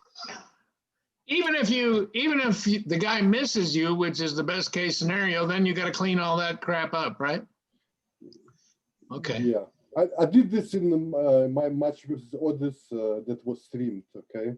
And it was like huge trap. Blunder, okay. Yeah, so sometimes you learn from those things. Okay, so he's ahead in the race, so he's gonna get moving those back checkers with 2 of them and make the 4 point, I'm guessing. I recently was playing a guy and he made a blunder that was a 2 point over a 2. I was bearing off gammoning him and he redoubled me. Sounds like me pulling in a chouette. I never saw anybody make a 2.0 error. That was something else. This is a good double, I think. All right. Let's see. 5-4. Is it a take? I think I'd have to. I think I would wait on this one. Maybe it's a very easy take. Yeah, very easy take. But people pass those. I don't think Steve will do that though. No, he won't. Right. How should Victor? This is a good number. Should he leave the bar slotted and threaten to do that? I just bring to the 4 point like he did. Okay. Yeah. I'm always tempted to threaten them while they got a weak board over there because that board's going to get better. I mean, if you don't leave anything, eventually you'll make something anyway. Take no risks. Okay. I'm not saying I'm right, but it's normal right. I'm not saying you're right wrong. approach. I just sometimes like the sexy version of I'll Like take my here- chances with yeah, plays like- like that. Like here again, I would not do this. I would just bring 2 down from the mid. Okay, I agree with you on that one. But it worked. It's worked out. Victor didn't want to get stranded over there. Whether it worked or not, we don't know yet. Right. That's true. That's why it was such an easy take. If everything goes his way, he's still got to bear off against the deuce point. Okay, here I will prevent Balenciaga, obviously. Okay. Yep, Victor made the bar point without slotting it. And So here I that's, would Balenciaga again and play to the 10 and to the 9 points. Gives only 1-6 and Steve's homeboard is weak with a blood in it. he can do the same thing by clearing the 11 point and only leave 2 blots, but that hardly makes any difference. Okay. He did your play. You must have been right. Nope, you found the right play, Ray. Oh, Tiny bit better. Just doesn't That even was- matter. that was a total accident right there. Okay.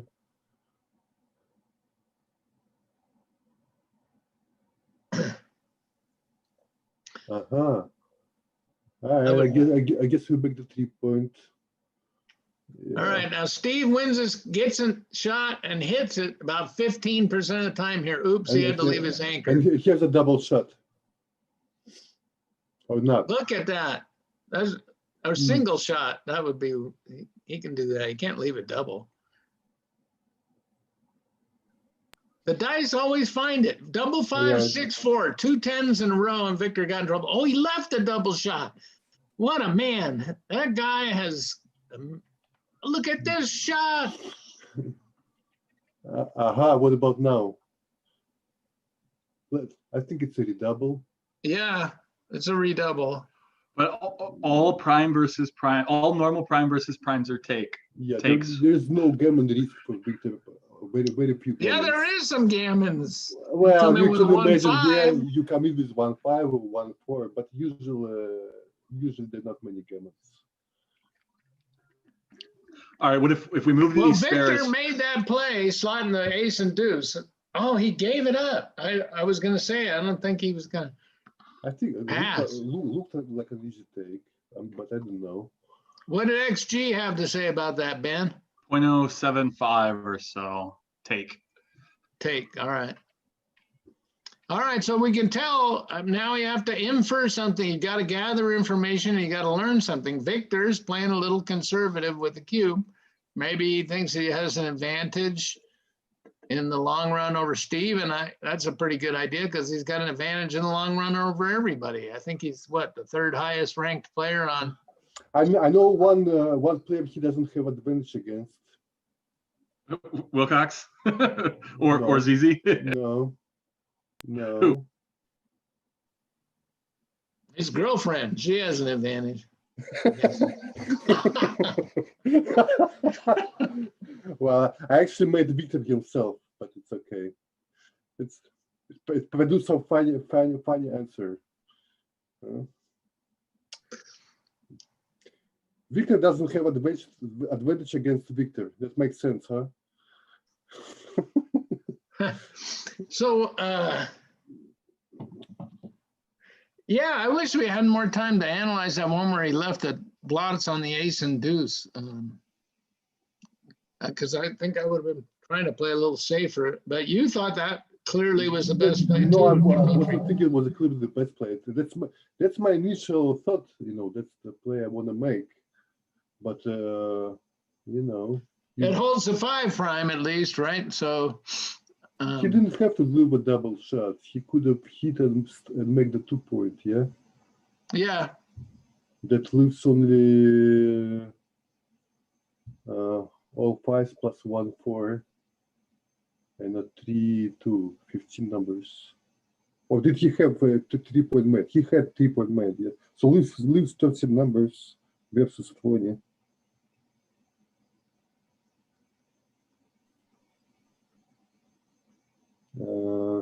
I guess maybe making deuce was better.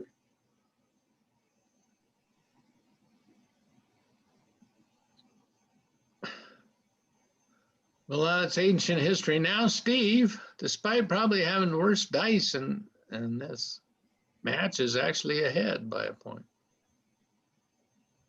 It used to be that you could take advantage of Steve because he was a little bit too careful on takes and stuff, but he's taken 10,000 pictures more than anyone else of backgammon positions in all the tournaments he plays in. Well, I record my videos, so I take many more pictures. In fact, I take 30 pictures per second. Yeah, well. In other words, you take video. Yeah, that's it. And it's another way of saying that you don't have a life.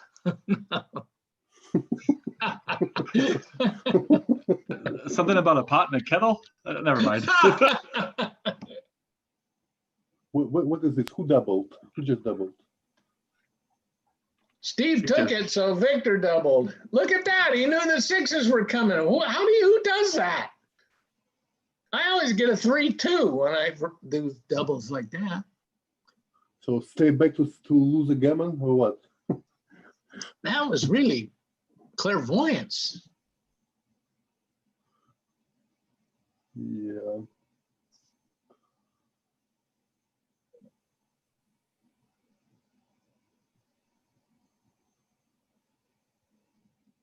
Well, nothing to see here. Nothing to see in this game, that's correct. Unless we can get a running gammon. Yeah.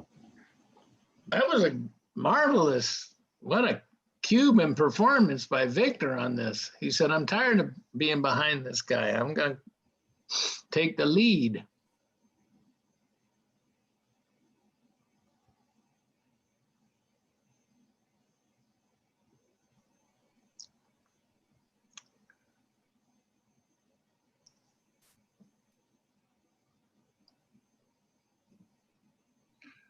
Come on, Galaxy. Let's see some of your famous Galaxy dice. Not there they like are. That. You got to be more specific. I want to tell you guys, I played in the final of the Open Jackpot today, and I was behind 15 pips in the race, and 5 out of my next 6 shakes were double sixes, and I lost the race. I had to pass because 3 of them were blocked. But anyway, So 5 out of 6 shakes I rolled. Yeah, when I started backgammon, like we were playing a bunch of Swedes at the chess club. So in this one game, I was in a box. I was playing maybe with like 5 people, 4 people, not sure. And I almost closed out 4 checkers. You know, I only had my ace point open. Okay, and I lost the race. I lost the race. Yeah. All right, what's going on here? Steve's gonna come. Oh, that's.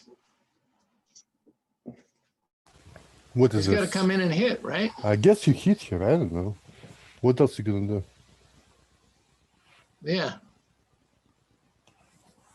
You can step up. I don't know what you just did with your audio, Dimitri, but it got better. It was a little quiet before, and it just got a lot clearer for me. Yeah, some kind of bell rang or something. I lost my video, my audio, I think. No, I can hear. Oh, can you hear us? Oh, apparently not. We can hear him better, but he can't hear us anymore. Okay, I'm back. I'm back. I pulled the wire. That's all. Well, you sound better now, actually. Dang it! Ben just told me I could trash talk you, and then you came back. Okay. Let's see. 1, 4.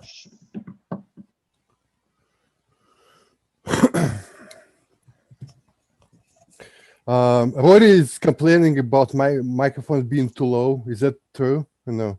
It's better now. It's better now. I wonder what happened between me pulling the wire out and then pulling in. Or maybe a better connection. So he's not having any problems with my volume. Yeah, your No. volume is good. Okay. You can always mute me if you want, Rory. No problem. I don't know here. Let's see. The race is about even. So I guess I'm hitting and Got a hit. playing to the 14 point. Okay. Oh, this makes double fives. Yeah, he probably figured out for double fives was such a monster thing. Monster roll, he would leave it there, but I don't know. Difficult. Yeah, no sense avoiding it if it's gonna be. It was gonna be probably a joker anyway. Uh-oh, Steve, that was a mistake. You want to come in those situations.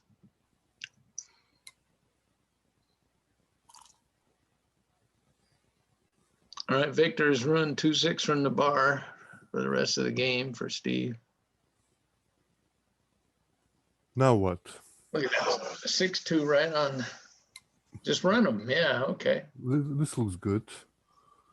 Yeah, now if he hits, he leaves 2 blots someplace. And he's got to clean that up. He breaks a point if he hits. Yeah. Yeah, that's a better way of saying the same thing. Wouldn't it? Yeah. What about this play? Yeah, I think I liked it.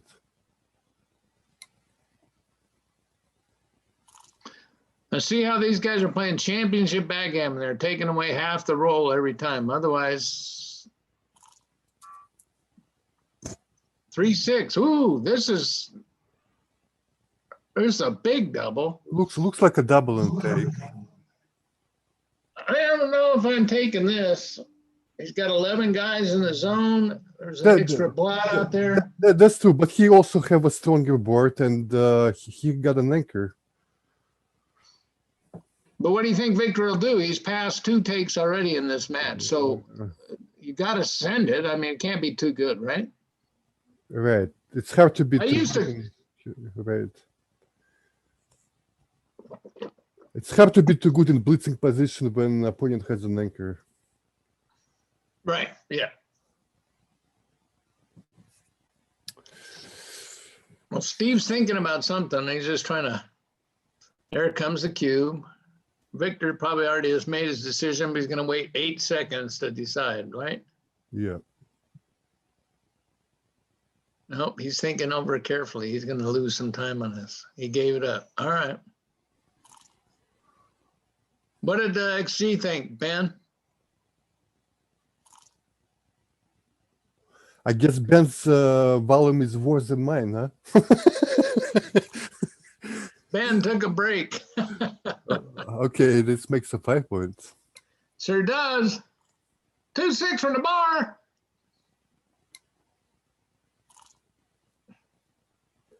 Hit and down. Yeah, all right, I agree. And they always get a 7 in this position. The blot never stays there. Oh, it did. Oh, this is an ugly one, huh? So how to play this? I don't know. You can duplicate 6s, or you could just step up to the 2 highest anchors. And if you get pointed on one, you might anchor up on the other one. That's what Steve chose. This could be right. Okay. There's a nice, powerful double. Right. Victor's up 8 pips. Steve doesn't have an anchor. This could go, it could be curtains fast, but I guess Steve has to take it, right? Yeah, I would take it. Okay. Last one was an 81 take. This one's a 113 take. I bet Steve's going to take it. Victor's been passing some takes, but Steve will take it. He might not like it. No! I was wrong. I don't have these LA guys. Everybody's playing conservative today. I guess in the finals, you don't want to get gammoned, right? So how the guys' PRs holding up now? Ben?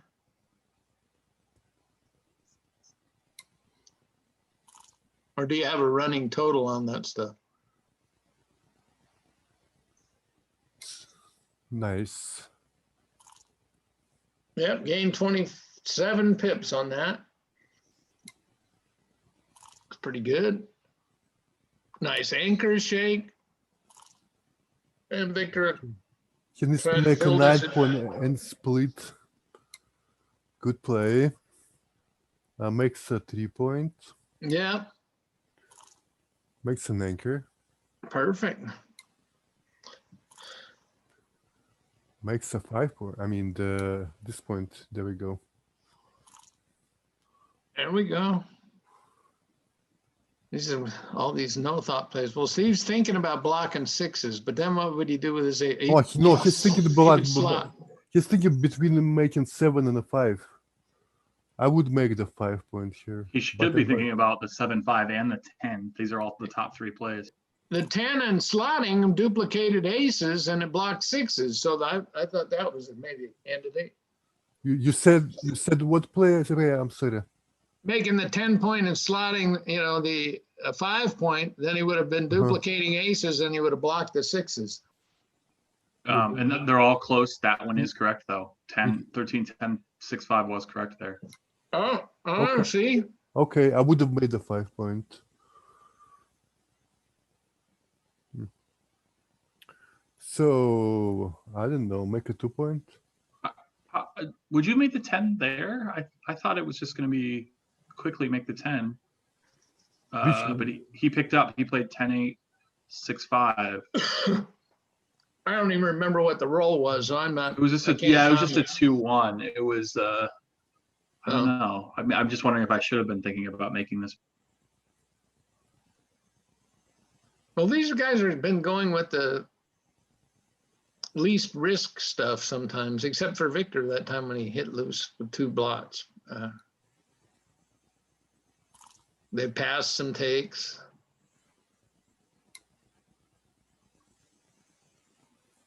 But I mean, XG values that blocking the sixes pretty strongly, and it apparently doesn't mind leaving a shot to do it. And so you can add that to your own repertoire if you are paying attention. If you remember that kind of stuff. Yeah.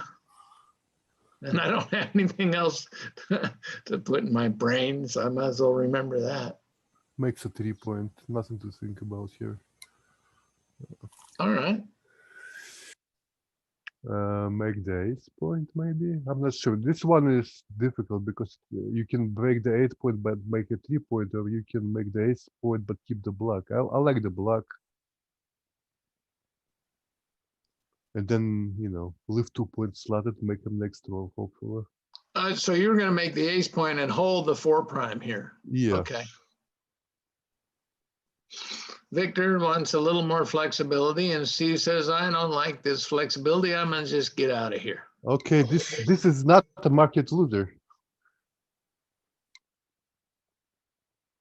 Wow, look at that. Then he get double sixes, and he's only up 3 pips.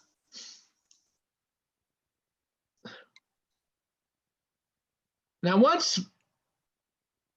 was going to ask what Victor's chances are in a holding position, but he's got to go. Oh, that was Steve. All right. This is when you doubled. Yeah, this is it.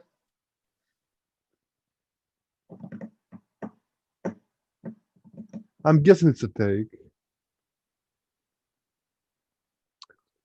It's a tough one. Steve didn't double that. How can you not double that? I don't know. He's ahead in the race and he has some jokers plus pick and pass numbers. I don't know how he cannot double that. Yeah, that was probably a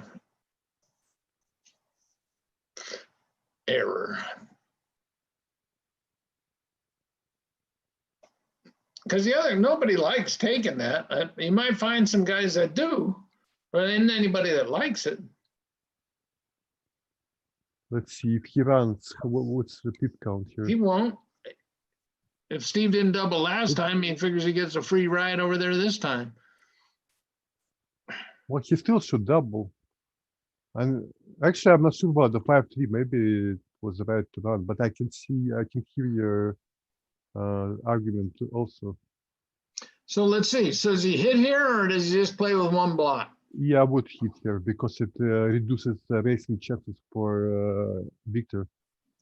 It's going to be pretty, but the race is going to be 18 pips. Well, He did it. but now it's good, perfect. You know, now you just double. You know. All right, Steve finally fired over the cube. Victor's got a comfortable pass here, right? Yeah, I don't see how you can take this. Well, there obviously some awkward numbers here, right? And some chances, but I don't think that's enough though. I don't think it's enough to take. But look at though, if he rolls double sixes, that wouldn't be very good, would it? That wouldn't be very good, right? And that, you know, he'd have almost a redouble there, but he would definitely redouble if Steve rolled double sixes. Yeah. So I'm sorry. I thought the score was flipped. No, he wouldn't redouble, obviously. Right. So we're probably going to end up having a 7-point match. And I'm also thinking they play an 11-point match. So I screwed up twice here in one play. So he took it. All right, he's a man. This is in and off. 1-6. All right. Well. Ben, what was proper decision on that cube? Big pass, 184. I'm wondering if the fact that Steve hadn't doubled, I'm wondering if that warped Victor's perception of the position, or if he has a different plan, or I don't know. Maybe I've got the position wrong somehow. Look, Victor doesn't care about other people's perception. Okay, fair enough. He was just hoping Steve rolled the double sixes when he didn't get his wish. It was 6-4.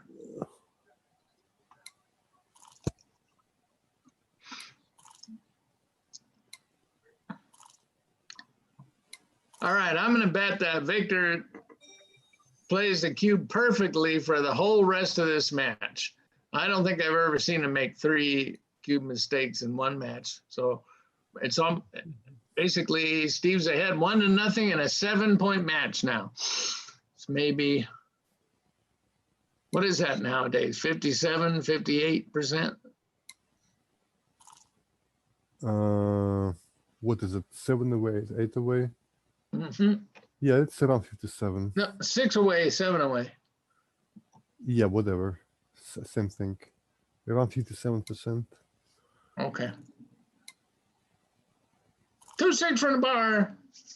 Steve's. So, well, this one is interesting. Do you blitz here or do you make a 9-point? I would have just made the 9-point, but I didn't I wasn't thinking about I didn't see the making the 2-point on him, and they did it so fast that I didn't have a chance to see it. And he's paying a price for that. But he'll keep up the pressure and hit. He'll make it right by keep hitting him, yeah? Yeah. 4. This looks good. Okay. I think I went to the 14-point, but that's a small difference. And I'm probably wrong. I always got to take that into account. How many bloods can you handle? I would still hit. But oh, really? Yeah, actually, I like that. Guy was going to just button up 6 out and 2 in. But he did. And got a great reward. Good play, Dimitri. Okay. All right, so he covers. And then we got 3 more. All right. Got to send this. Or It's not too good. Can't be that. It's not too good. Just send it. Almost 30 pips up in the race. 26. All right. Now let's watch the clock run out. Not the bank time run out, and then here comes a pass.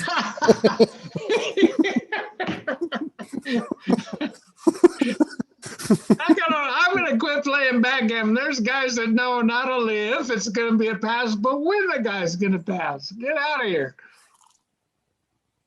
Victor, if Victor watches this match, he'll have a lot of fun.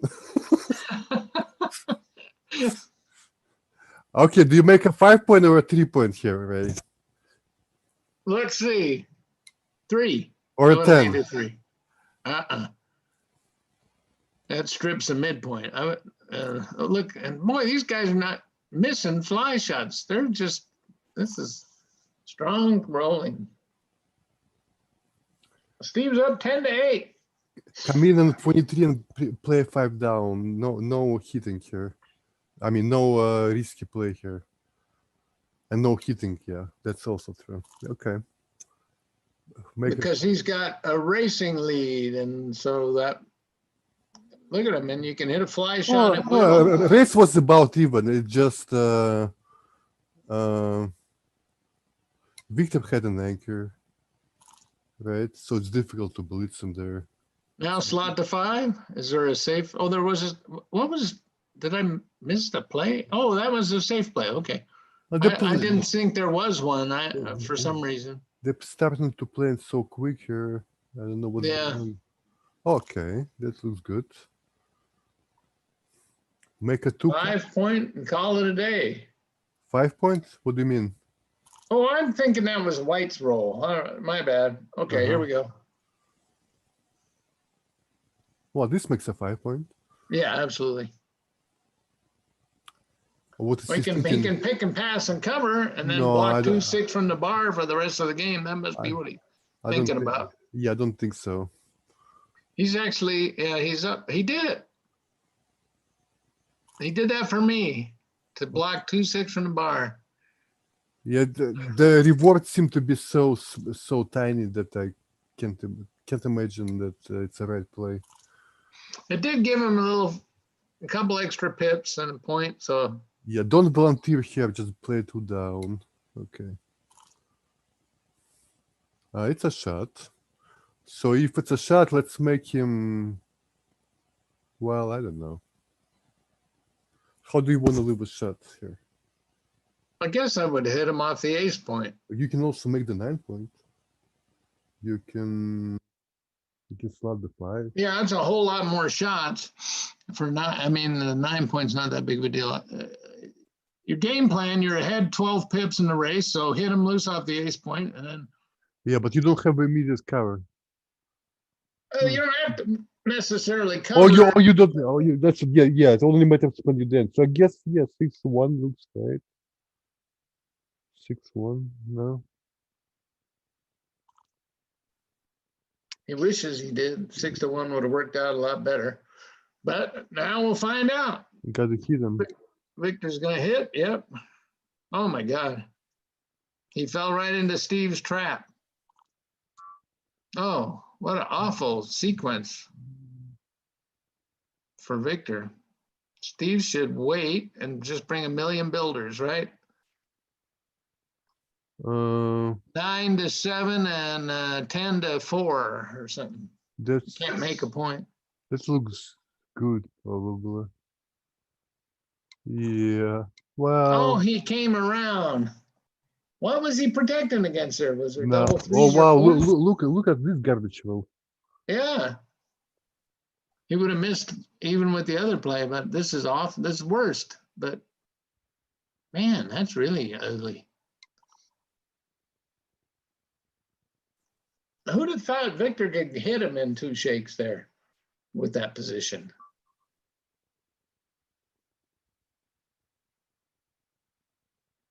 What do we have here? The cube's still in the middle. Victor's shooting at it. This shot, I think.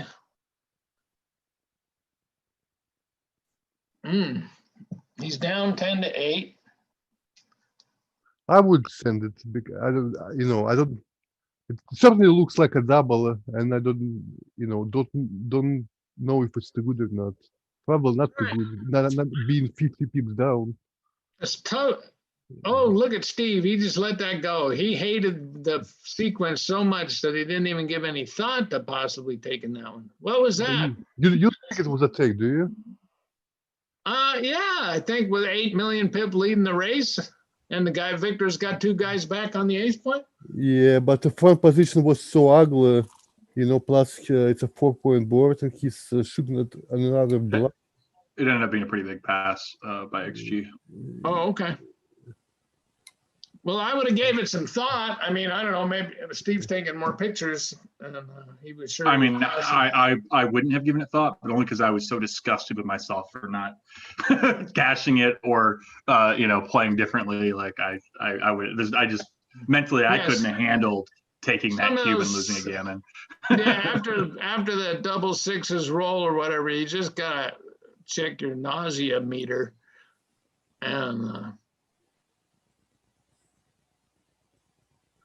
deal with it. That was so weird. But I thought he played too careful to roll before the double sixes, but double sixes would have still been a lousy shake. Here I like making the 10 point, breaking the 10 point. Okay. Yep. His builder distribution is just fine.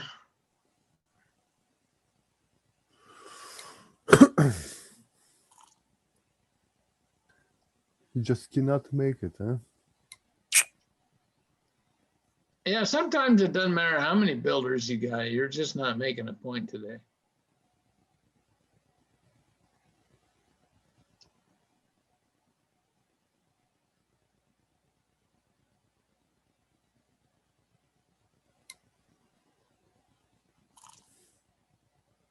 Not sure about that play. Looked okay, maybe. Yeah, it would actually, if he got hit, it would sort of help him. He'd have a checker to recirculate around, still be in the race, hold the anchor.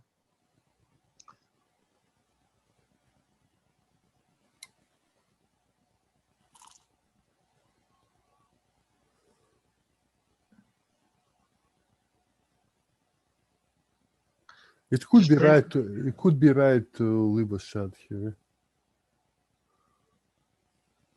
or not. I think I come down with 2 and hope to roll double sixes. Yeah. You know what? I think you're right. Race is close. You don't need to take extra chances here. And you might get a fly shot like here. It's almost a hit. Yeah.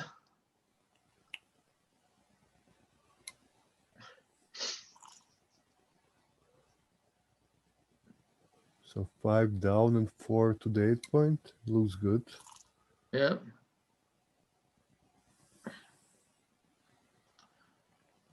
Race is real close.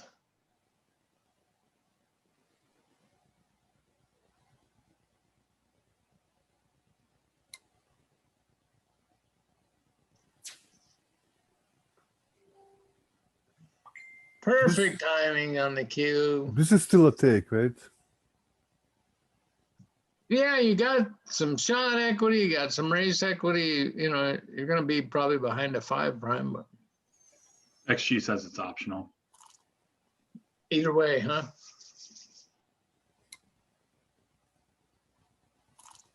Well, let's see. Now I'm looking at the time, and Steve is. It's a tied match. It's a 5-point match now, and Steve's down to 3 minutes. But both of them, when push came to shove, have made a conservative assessment. We've seen a lot of pass takes, and I don't know. That could be a little bit from pressure in the finals. I don't know if I like that play. Yeah, he could have made the 3-point. Or you stacked 2 guys on the 8. I think it was fine. Okay. I don't think there's much difference between them, the plays equity-wise, but it's just a style thing. You could be right, or I mean, I don't know. It just seems that you are boarded and you have 1 checker versus 2 checkers back. So you want to be careful not to Yeah, leave be any- careful about the race. But it's real close. Oh, Steve's doubling this one. That was interesting. It'll make the 4 point. This It's just doesn't look like a double to me. that was not the right play. Clearly, when you roll double ones and you have 4 guys on the 6, make the 4 point and pick up your dice. Right. Although he did this and this is sharp because Victor's got 2 blots, but why not just make the best point? Now he's got 1 million builders for the 4 point, and he could have had the 4 point, and he'd have a lot of builders for the bar, which is the next one. So what's right here? You're supposed to hit here? Looks scary, but it's probably right. I don't know about that. Let's see. If you don't, you're still ahead in the race, right? You could come up with a 2, I would think, but he made the play. Because now he's going to be blocked in even more, right? I'm not sure about that 4. He'll come up now. I'd rather play down with the 4. Yep. Okay. And Steve will point on him. Yeah. Victor will try and get out of there, and he did. Bye-bye. Yeah. See ya. I gotta go. Where you going though? Hold on for a second. I want to show you something. Okay, 6 down, 5 hits.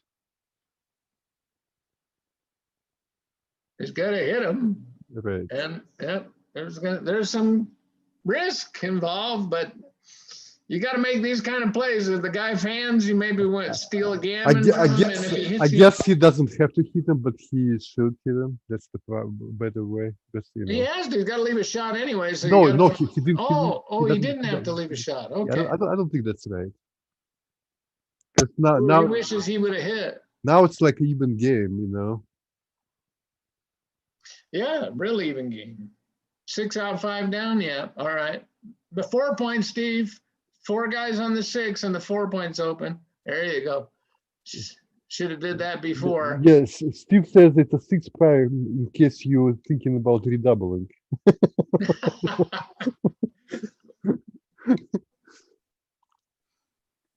Okay, bring one in from the mid.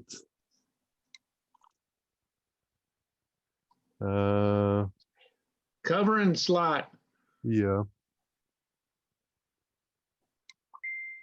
Not this way. Oh, you got a double coverage out of that. Not this way. Yeah, I don't think I like that, but I can see the reason now he's got a double cover for a closed board.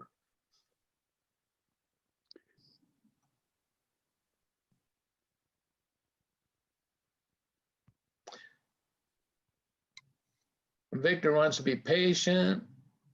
He's going to time the hell out of this redouble, isn't he? Oh. It's just right when Steve's about to be squeezed off, Victor can start thinking about it. So do you make the ace point here or pick the 8? Oh, I see. This is my play. Okay. Here comes the redouble. Oh, it doesn't. Thank you very much. He's down 15 pips though, and not all hits win. That's true. So that would be a take, but do you think the guy's gonna take it and get some maybe it's chicken not, passes out of people? Maybe it's not a redouble. Yeah, it might not be, but maximum pressure would have put. And here he's got the shot with the closed board. All the low numbers are good and the high numbers are good for the race, but he's too far down, so he had to roll there, and he rolled well. So he rolled two low numbers. He needed to hit it so bad he rolled 2 low numbers. And he gained 15 pips with him.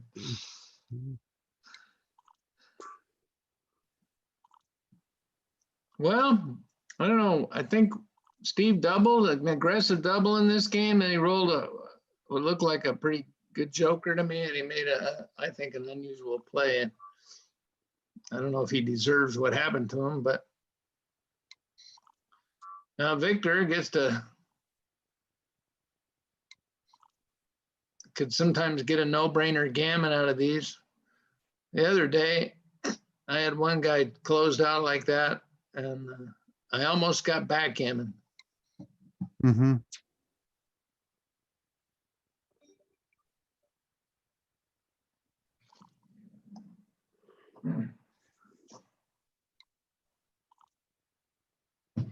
I'll be right back. Up in the 4 point. People been texting me. What's happening?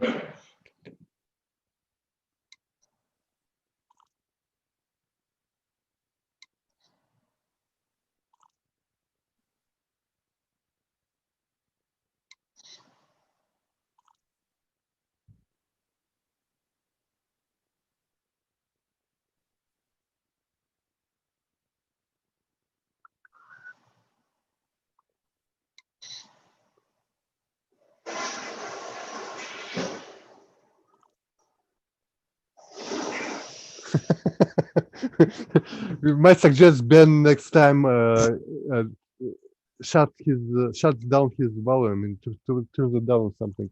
Yeah, definitely.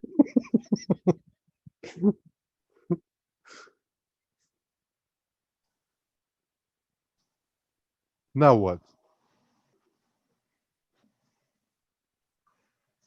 I guess we come out, but I don't know.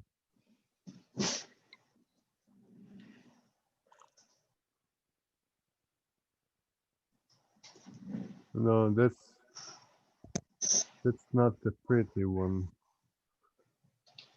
So 6s and 1s are good for Steve. He probably doesn't want also his mate 3s and 4s good. Well, Victor left that slotted. Yeah, I wouldn't do that. I know Yeah. that other place looks ugly, but Now he's got a, well, it might even be too good, but I guess not with a no, anchor. it cannot be too good. Actually, you know, And Victor took it fast. What was the story on that one? Ben? It wasn't a double. No double? Big take Yeah. then. Exactly. You have to, though, in practice, you just must, maybe not in the finals, guys, you can't expect them to make so many mistakes, but there's 40% of the open players would not have taken that, I think. So it would be a big blunder in practice not to just send it. mm-hmm.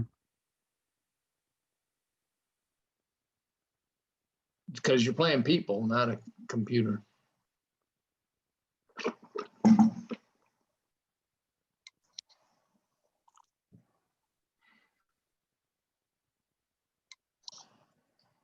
Oh, look at that.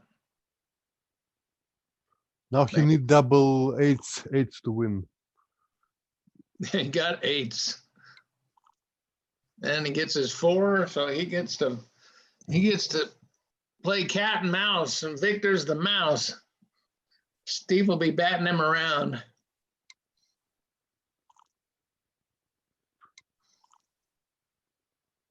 Heat. Oh, look at That that was, play. yeah, he had to trap him there. He could have maybe broke the other point, the 8 point. That's interesting. I didn't think about that play. Yeah, because then he would have had to leave with 5s.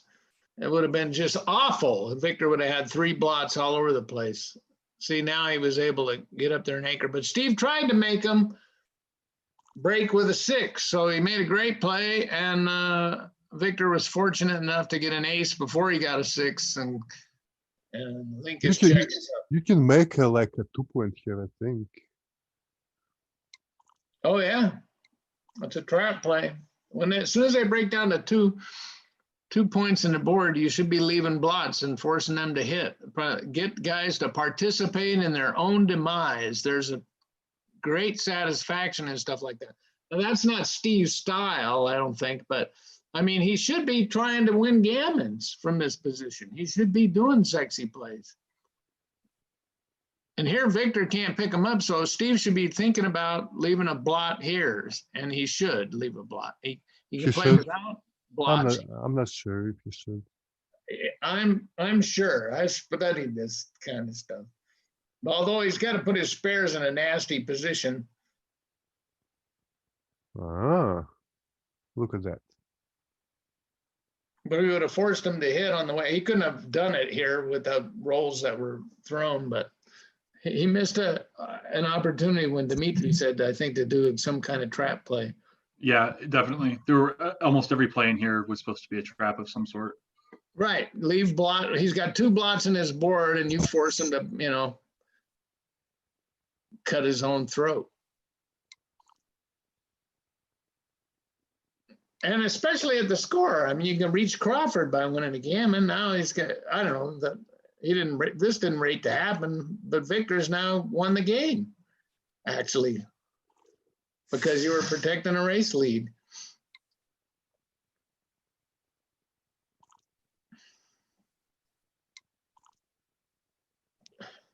That's a huge punishment for, you know, of course, Steve's down to 1 minute and 57 seconds, so he can't think of every sexy opportunity, you know. Yeah, that's true. But he cannot blame anybody for getting low on time. That's true. And we all have enough experience to know, I mean, you should be knowing that by once if they have a 3-point board, you probably shouldn't be trapping them, although sometimes it's right. But as soon as they get down to a 2-point board, and there's blots in there especially, start the trap. And just divide and conquer, gammon them up, collect all those blots. So I'm looking at XG. I can see this as a tiny, tiny double. But in my mind, when my opponent's down to 2 minutes, I'm just not ever going to send this unless I'm sure it's a monster double. It's 8 checkers versus 4, 5, 6, 7. So right, so it's like 4 roll. I know that theoretically this could be a double. I have to do math. I'm not good enough to have the match equity table memorized, but still, it just seems like if Steve passes, he only has 15%, so he's probably supposed to wait till the next shake or something, right? But you know what? I guess the other thing, the opposite's true. Victor has tons of time, so he can be sure that he knows what the take point is and what he thinks this is before acting. Sure. Yeah. But he knows what Steve's take point is. If Steve passes, he's down 14 to 10. Then he's got 15%. Okay, so yeah, and for Victor's sure. glad he didn't. Now he still might have one here, but this is like a 21, 22% position, 3 rolls.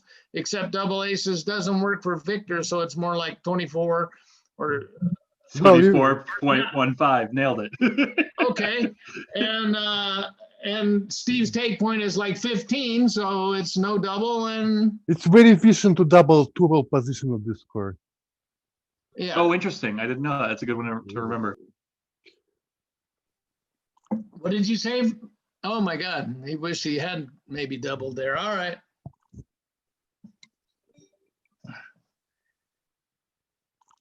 And he makes the correct PR play for what it's worth. You do not double your opponent out there because you give him a correct decision. FYI to those that care about PR. So pure 2 versus 2-roll position is 5 or 36. What is it, like 13% or something? 13.7, I think. Or yeah, something. but when you have two of the checker and a deuce instead of 4 of them and an ace, then your chances are low. So it's 5 over 36 times. No, it's 31 over 36 times 1/6. Meanwhile, Victor's trying to pound Steve into the pavement, and Steve refuses to go in the pavement. Look at that. He rolled double 5s and came in and hit a checker and pointed on the other guy. What? And look at the wild swings in equity that are happening on this match.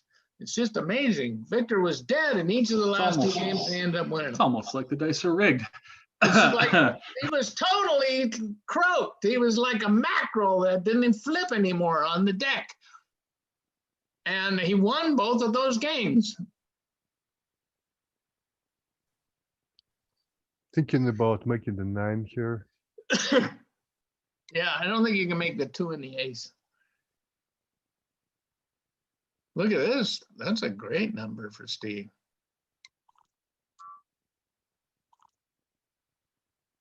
The gammons, unfortunately, don't help Steve much here, but that doesn't mean he wouldn't like to just win one anyway. What, he could what, somehow get a backgammon, that would be good. He should let Victor anchor on the ace point, but not the 5 point. Don't let him anchor there. 5 out to win. 3 hits. Again, Victor was in a hopeless, nasty position back on the ace point, and he's threatening to win the game and the match here. Make the bar point, I would guess. Just in I'm case, guessing. just Yeah. in case he comes in on the ace, yeah. And here you probably should get going. So 20 to the bar point, I'm guessing, or something like this. That's whatever.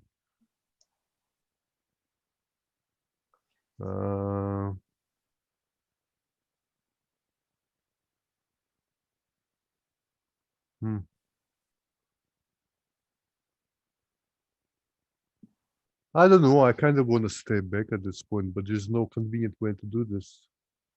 Well, you have to. I mean, it doesn't matter if you get gammoned or whatever. Just come in and come out. Leave your checkers where you want them. There you go.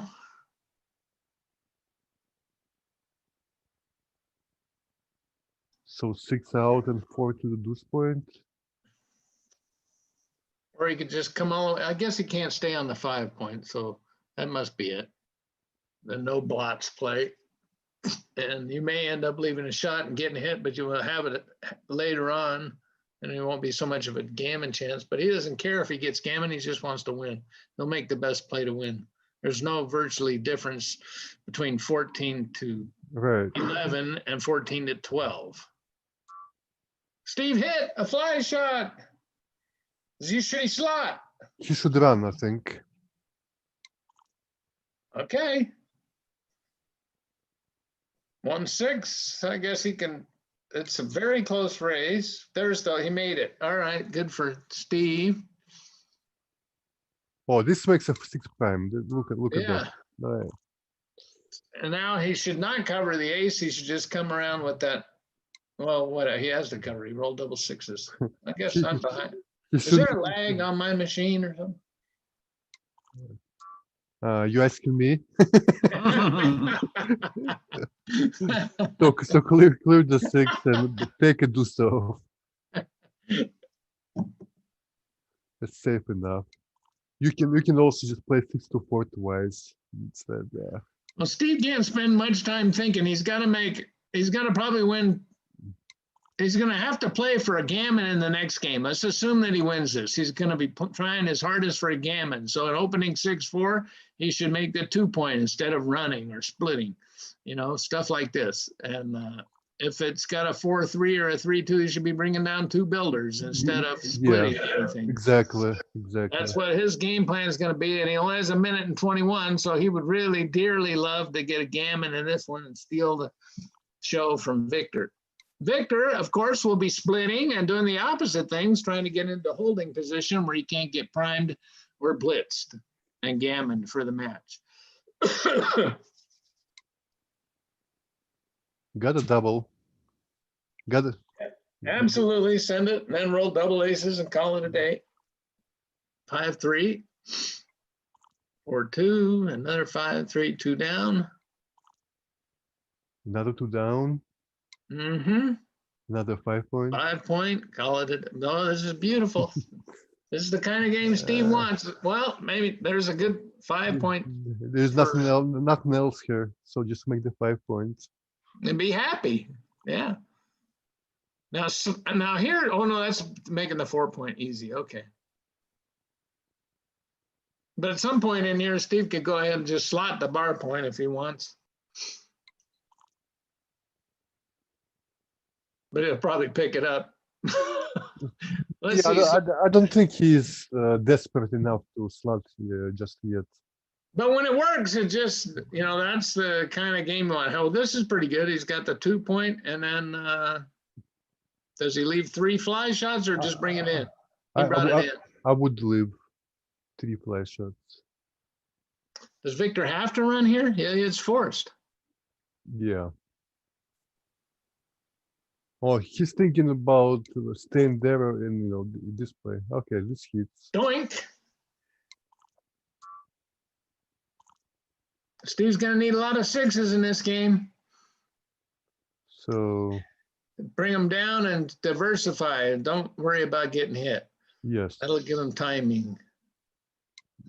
Oh, 1-5. All right. So now he can sit there and play the ace point game unless Victor doesn't get out, and then he can maybe win going forwards.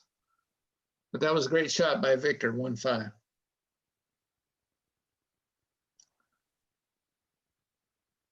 A championship shot, maybe. Oh, doesn't it always happen? The worst number. Hmm. Need the 6 right now. There we 6 go. right now. There it comes, Victor. Magic Man and Steve. Steve Reserve still, his timing. yeah, he still have some chance, a lot of chances actually. Steve here. Yeah, if he just doesn't crunch like I always do, he'll have a chance. That's a shot. This is Rigged all dice. right. This is going to be an Rigged important dice. shot to hit. I play 3 of them and then figure out the last one. I'm guessing that leave the blot on the 6th point is the right thing. That's my guess also, because other plays awkward also. But I don't know. No. Okay. Did you clear your throat, Ben? No, that was XG going. Oh, he made the right play. That's beautiful. God, that's Victor. He's so good at this game. Of course, his rolling could be. That's not going to be a very fun ace, is it? No. It's leave the blot on the 3 point. You can't do anything else, can you? Well, I don't want to leave double shots, so right. Oh, look at now. Steve could end up. He's going to get multiple checkers out of this. Why didn't he play? Oh, he's saving time. He should have played 2 guys off there. 2 guys up there. What do you mean? 3-2. He had a 3-2. He should have hit. No, it was a 4-2. Oh, okay. My bad. I would have left it there and brought the 4 in. So split. No, splitting these 2 is wrong, I think. Just should have split it with 1 checker, not the 2 checkers. Always want to keep your low anchor in these positions. Oh, you do? All right. I think. Well, not always. What you want in this position is Victor to roll an ace. Right, like ace deuce. Don't hit him. No, don't hit. There you go. That's it. There you go. Uh-oh. Now hit him. Now hit him. Oh, now you could leave 2 blots. Oh, look at this. You could leave blots on the ace and the deuce, but he didn't do it. I think you come in, make the ace, and leave the deuce. Leave the 3 point. Leave the checker from 3 point. Okay. That's how you do it. Get rid of him staying on the ace. Same number of shots. And then there's some chance that he fans on. Well, it doesn't make it much difference, but Steve got him. So he should win this game now. Yeah, hit loose. Yeah, you got to hit loose unless he switches, and that he did switch. No, why? Oh, and Victor rolled a double 3. Why would you hit switch here? I'm not sure. I don't know, and just because he didn't leave a blot, I'm not sure. I certainly just wouldn't have done it. But Steve only has 1 minute and 6 seconds, so he can't think about every, conceivable thing that could go on.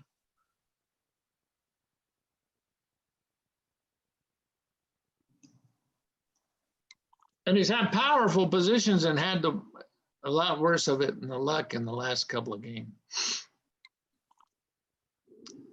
Make it. Okay. Hit it. Man, I came up with a good play.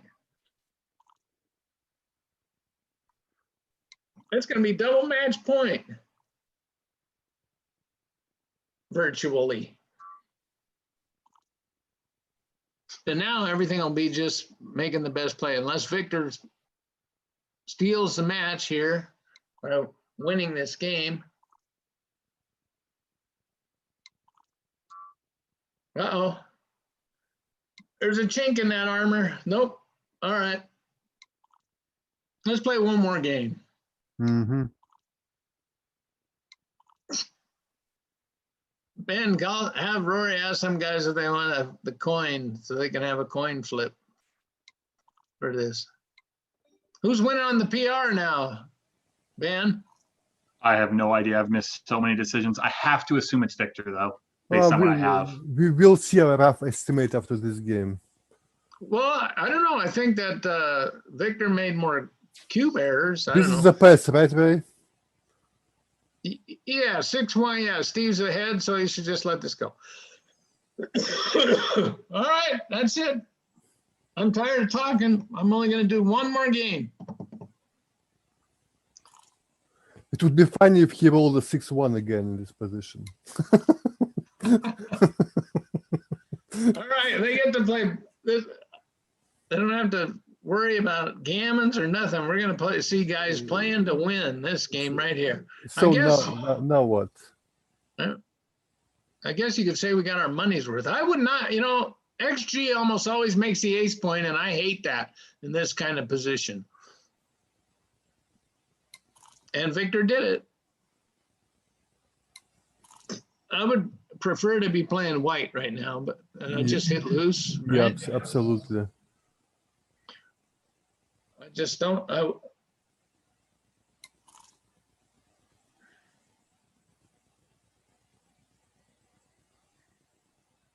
Got a hit, I think. I suppose so, but it's a big thing to give up that anchor. But Well, he's down. he only got a 25 2-point hit. board. He only got a 2-point board. So what? Uh-huh. Well, gotta hit him, obviously. I guess hit in the 7. Fight for the 5-point. That's pretty simple. You like the hit on the 5-point? Yeah, absolutely.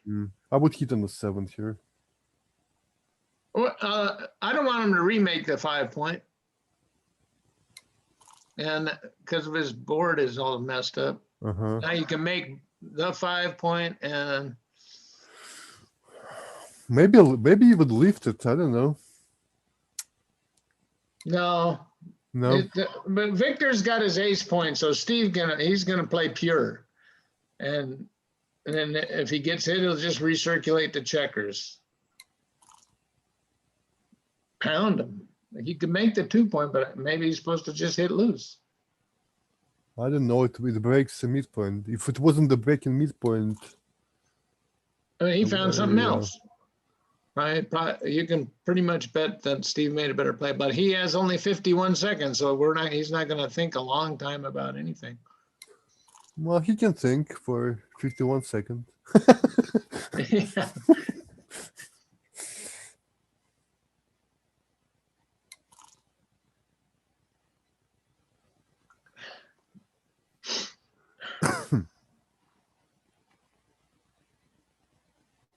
You guys may have to unmute yourself in just a second here. Huh? You may have to unmute yourself in just a second.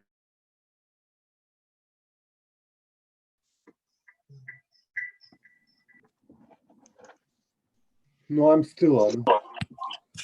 Okay.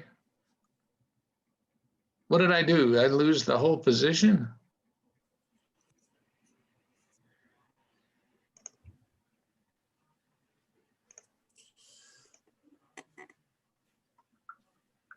All right.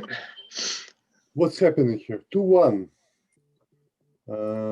Steve's got a race lead, a powerful strength advantage. I guess just make the 2-point. He won't hit if he rolls an ace. It's Victor's. Yeah. I guess he's got a hit, huh? I don't know. Does he? He's got to leave shots anyway. No, he didn't have to leave shots. He could have played 7-4.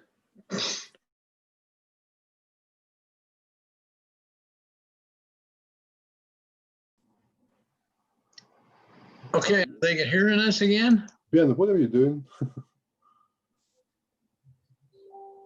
Sorry, Dimitri, there you go. What's that? You were muted for a second there. I just had to do some housekeeping in Zoom. 3-2, nice little hit. Yeah. He's only going to play with one blot. This is Yeah, hit and keep going, I believe.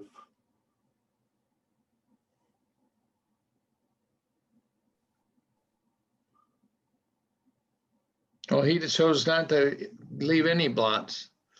Victor's ahead in the race now, so that's sort of a thematic move. He gets to unstack a 6th checker. Victor's got an ugly position and Steve's is beautiful, but Victor's up in the race by 10 pips. Be 2 pips after Steve plays these 8. So that's virtually a tie race-wise. Steve now has 40 seconds left on his clock. Victor, 2 minutes and 21. That's a nice clean shake for Victor. 3-2 for Steve. All right. 4-3, nice. Slot the bar, slot the 8, I'm guessing. I would have made the ace, I think, but he did the 8 in the bar. That was your play. Now he'll make his points in order. Right.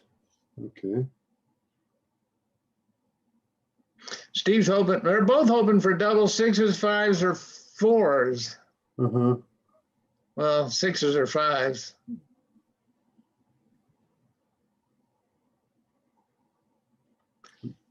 Good play, I think. 3-1. Oh, I don't know, man. I would have maybe had to come out there, challenge him. You got to hold that board, but he doesn't have to usually hit it, unless it's very good for him. Oh, wow. Now what? I don't think he's hitting. He's ahead in the race. he's not going to leave any shots. He's just going to cover and do something. Play like a 2-1 or 3-2, yeah.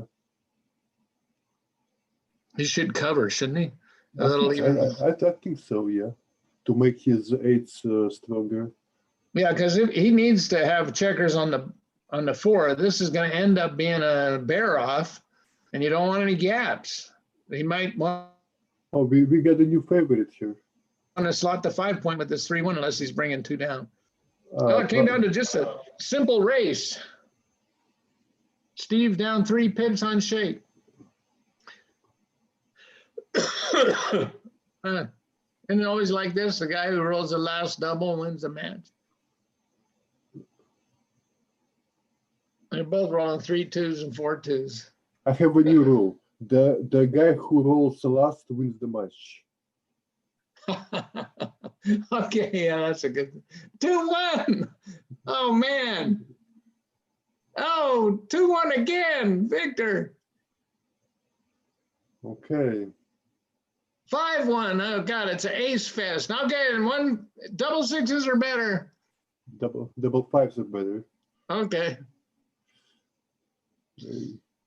All right. What a match. Holy Steve smokes. won the match by 4 pips.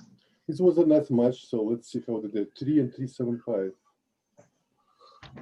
Yeah, Okay. basically, nobody can be upset with that, except for the loser, I suppose. With all those cube drops, he still played a 3. Well, thank you, Dimitri. Thank you, Ray. Rory is going to come in and be one of the commentators for the finals, which will be Art Benjamin versus Christian Mills. Either of you are welcome to stay. Yeah, I got to get going. I kind of figured you might be tired, Dimitri. No, that's not. I just have something else to do instead. Something more important to me. Yeah, no worries. I totally understand. So Kate Ray, what are you lost a thinking? couple of matches, and it's. No, this is just the final match that needs to be played, not the finals. I don't know actually what happened in the tournament. Okay. Well, congratulations, Steve. Thank you guys for having me. It was fun doing the comment with you, Ray. Yeah, I enjoyed it. Dimitri. Always funny. Feel free to plug anything if you guys have anything to plug. Not really. What else? Yeah, I have something in mind, but I'm not sure if we want to talk about it right now. Okay. Yeah, no worries. All right, take care, guys. Yeah, Ray, do you want to do commentary with Rory? Yeah, I will. All right, cool. I'm gonna send you over to that room because I like.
random, I think. Okay. Double threes, I think you're supposed to make 2 inner board points. Is that your correct assumption? Yeah. All right, they are started. Yep, we're on it. 3-1, he splits up. I wasn't 100% sure, but that was my first inclination. You know, Art Benjamin is sort of an answer to a trivia question. There's not that many people old enough to know that there was a guy who was first in the American Backgammon Tour points before Neil, and that guy was Art. Yeah, it was, I believe, 1997. He was the ABT Tour champion, correct? It was 97? Yeah, it may have been. And he came in second or third the other year in the infancy of the ABT. Art was the all-time leader, and he remained that way. It took Neil about 3 years to catch him, going to every tournament. But who is this Neil Kazaros you speak of? Never heard that name. He's tough 5-4 for Art. Not sure if I think I would have stayed in there and left that. Yeah, and I think I may have actually doubled there. He rolled so fast, so see, you can gather some information. You make a play that's a little bit risky, and then the guy doesn't send the cube fast. You might get away with some stuff. Yeah, and I know David Presser would have doubled there for sure. That guy he gave a lecture. Pretty good. Yeah, he is. He gave a lecture earlier today as part of the Chicago Classic. We had a Zoom meeting. We had about 40 between 35 and 40 players participate in the meeting, and the meeting was titled "The Cube is Your Friend" or "The Cube is Not Your Enemy." And basically, his thumb rule was, if you're not sure if you should double. It's kind of, I think it actually kind of goes to how you play backgammon in terms of always putting pressure on your opponent. Well, you can put pressure on them with the cube, but my dice are kind of noodly sometimes. Anyway, no, I don't know. That's a prime making roll right there. This game just, oh no, it didn't just end because there's a 2 cube taken. So this is definitely. Oh, he doubled before that, and Art snapped this up. Yeah, well, Art will get to play an ace point game because he took the cube. He gets to ride this roller coaster, and he didn't see the 6 prime. He did see the 6 prime. He just chose not to do it. And since he's in the finals and we're commentating, he's probably more likely right than we are. Well, he did have a better chance of reaching the final than me. Considering I was the tournament director and I didn't play. Zing! You had the same chance of reaching the final as if you'd entered. Hey, for the record, I have played in 1 live Swiss movement tournament in my life, and my record in that tournament was 11-1, and I won the dang thing. Oh. So my record is pretty good in Swiss tournaments. Pal. That's why we all got to play Swiss now, because you played 1 and won it. So you think it's the best. Figured it had to be the best tournament because the cream rises to the top all the time, Yeah, it's the greatest test of skill in all of backgammon. Okay. Well, Art is going to be patient and wait back and. Oh, wrong color. How do you play this? You make the bar. I guess you make the 2 point, not the bar point. Or is the bar correct? Interesting little 6-1. No, because he could get primed, counter primed that way. He could also roll a 1 here and not like it. He doesn't want a 6. That's he doesn't want a 6 either, unless it's 2 of them. Close your eyes. Hello, Mr. Flyshot. Meet Art Benjamin.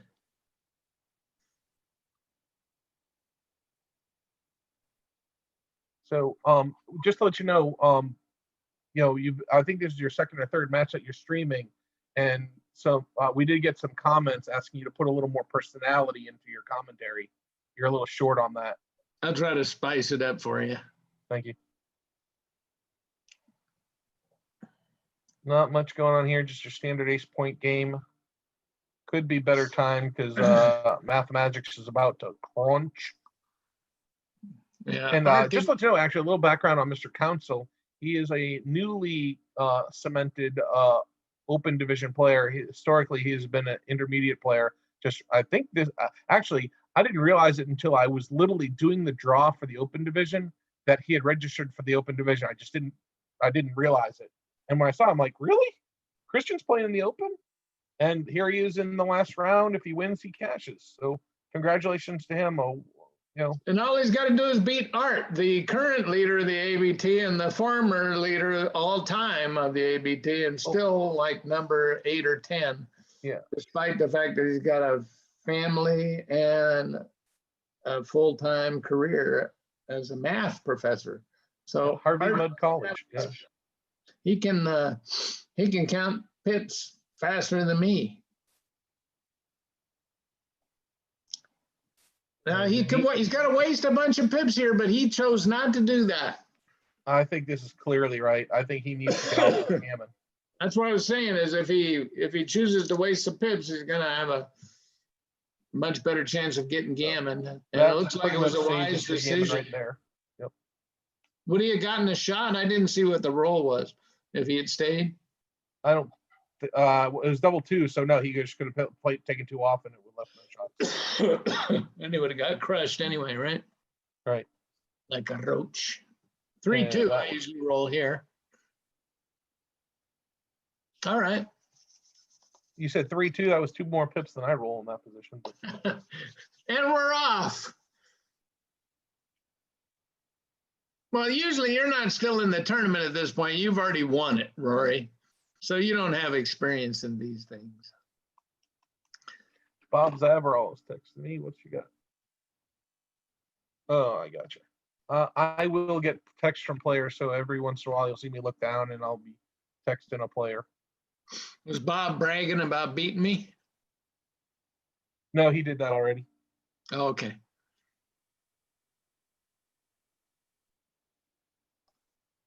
I think I would. Well, I might have brought 2. By the down. way, are you think there is the after tournament event which starts at 7 p.m., which is an hour and 45 minutes from now? Are you planning to play in that, Mr. Fogerland? Yeah, because Ben says it's free for all commentators. Ben does drugs, and I've been telling him to stop. Okay. I don't know. I guess I'll play, but are we going to be able to get in it if we're commenting this match? Well, this match will be over within an hour and 45 minutes. Yeah, all right. How's my credit in this joint? Yeah, you have a balance.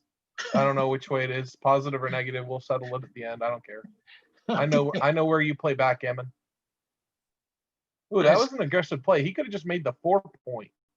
No, that was pretty like clearly right, because he leaves the bar point slotted, which is going to be important. You thought that play was right? I thought he just should have made the 4-point. Yeah, I liked it. Okay. Yeah, I like leaving the bar point slotted. And I like this cube. Yeah, 11 checkers in the zone and 2 guys up. The only question is if he's too good, and he might be. But and I'll bet you $1.50 he's not. Well, he got his point and all that kind of stuff, but he could wait until Art rolls a number, and then he could also get the point. But either you want to bet $1.50 or you don't. Quit talking. The back, I was just going to give I've been playing those like they're too good and finding out that I've been making a lot of mistakes. So I think I'll pass on the $1.50 bet. That's unfortunate. What did Ben have to say about that position? Too good or not good enough? Oh, yeah. Where's the analysis, man? It might have rolled out. It might have rolled out to be too good, but it was close. Yeah. Come on. Just say Rory is right again. I've met my quota for the decade on that statement. Oh, And by the way, it's 2020. So we're 1 year into a 9-10 year decade. All I really want to do is I'm only going to make the bet for sure. And if Rory says he's 100%. No, it's clear. All I have to do is say it's clear. Because when I say it's clear, I'm right about 20% of the time. Yeah, well, so just ask Victor. Victor knows. Mike, when I say it's clear, it's definitely 20%. It's clear then that I should have made the bet. I agree with that statement. Smack him, Art. Show him how we do it in LA. Oh, that's a nice roll. Is that an advanced anchor? Or is that a point? Anchor. Is that a question? I mean, or a hit. I'm sorry, or a hit. Sorry. Anchor. The only play that's not red is this one. There's no way that was right to hit. Hitting was bad. I'm sorry, Ben. Say again. Hitting was bad. Yeah, it was a wonder. Okay. If he didn't have a blot on the ace point, maybe.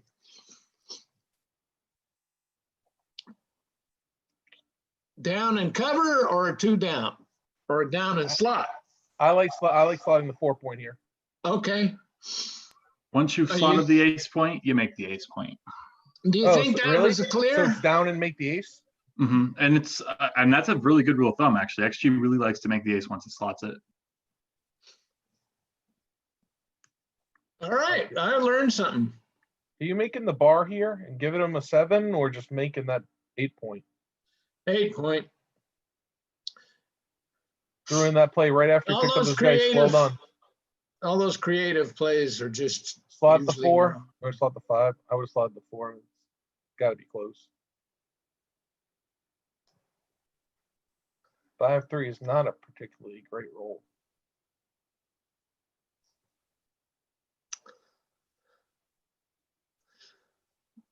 Down and cover, call it a day. We slot some about that one down. Rory, have you ever met Howard Markowitz? Howard Markowitz. Did he sell vacuums back in the day? I think so. Have you say hi, Howard? Hi, Howard. Hi, Howard. How many people are watching this stream, Ben? I think 3, and I'm 2 of them. At least 30, but it's the views after it's online that count. We'll have 1,000 views in a week and a half or something.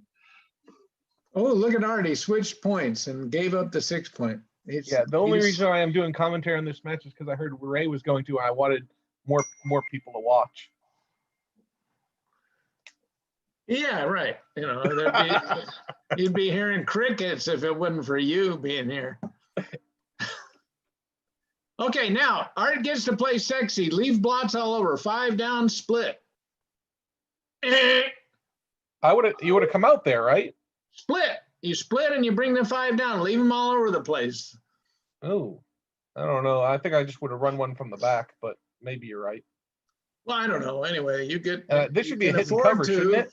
This should be a hit and cover, shouldn't it? I guess, and then it should be a double, right? All 2s plus double 5s. Yeah, and then Art gets to maybe send it, except that might be the only regret is that he doesn't have his 6-point now. But otherwise, he can just play with no blots, and he doesn't want to, you know, if he plays with no blots, Art can't double necessarily. And if he hits, then Art... He did hit. Good play. I think this is right. And he didn't even think about sending it. You didn't even make him think that he was thinking about sending a cube. So you can always make plays like that. You gotta give people some misinformation when you're playing backgammon. You know, you don't want to, this guy's not going to double me in a tough position, so I get to make big plays against him. You know. So are you making the 10-point here, or are you just safing one of the checkers and playing with a 3-point? The 10-point, that's going to be more blots? Yeah, it's 3 blots. No, I think I would have did this thing, what he did. All right, Art waited to hit, and then he'll give him the cube. I guess that must be his thing. And this guy's writing articles about cubes. I don't think he's going to give him a cube here. I don't know. Hold on. How many? Well, it's... Not many. Enough shots, but he's only down 2 pips in the race, and there's more shots coming. He didn't have to hit this one, does he? He might need to hit the next one though. Yeah, yeah. He's probably glad he didn't send it, right? Yeah, he didn't miss any cues. I don't think, anyways. 6 out Now and you slot. come out with the 6 and slot the 6. That makes his low numbers bad. There you go, Art. And I don't think, oh, Art is down 3-0. This might, no, it's only, I don't think, I feel confident this is not a cube. Less confident. What you said it's clear. Is that what you said? I said I was, no, I just said I feel confident it was not a cube. Was it a cube? Yep. Well, I told you it was a cube. Oh man, I've been talking like Art was white and he's blue. Anyway.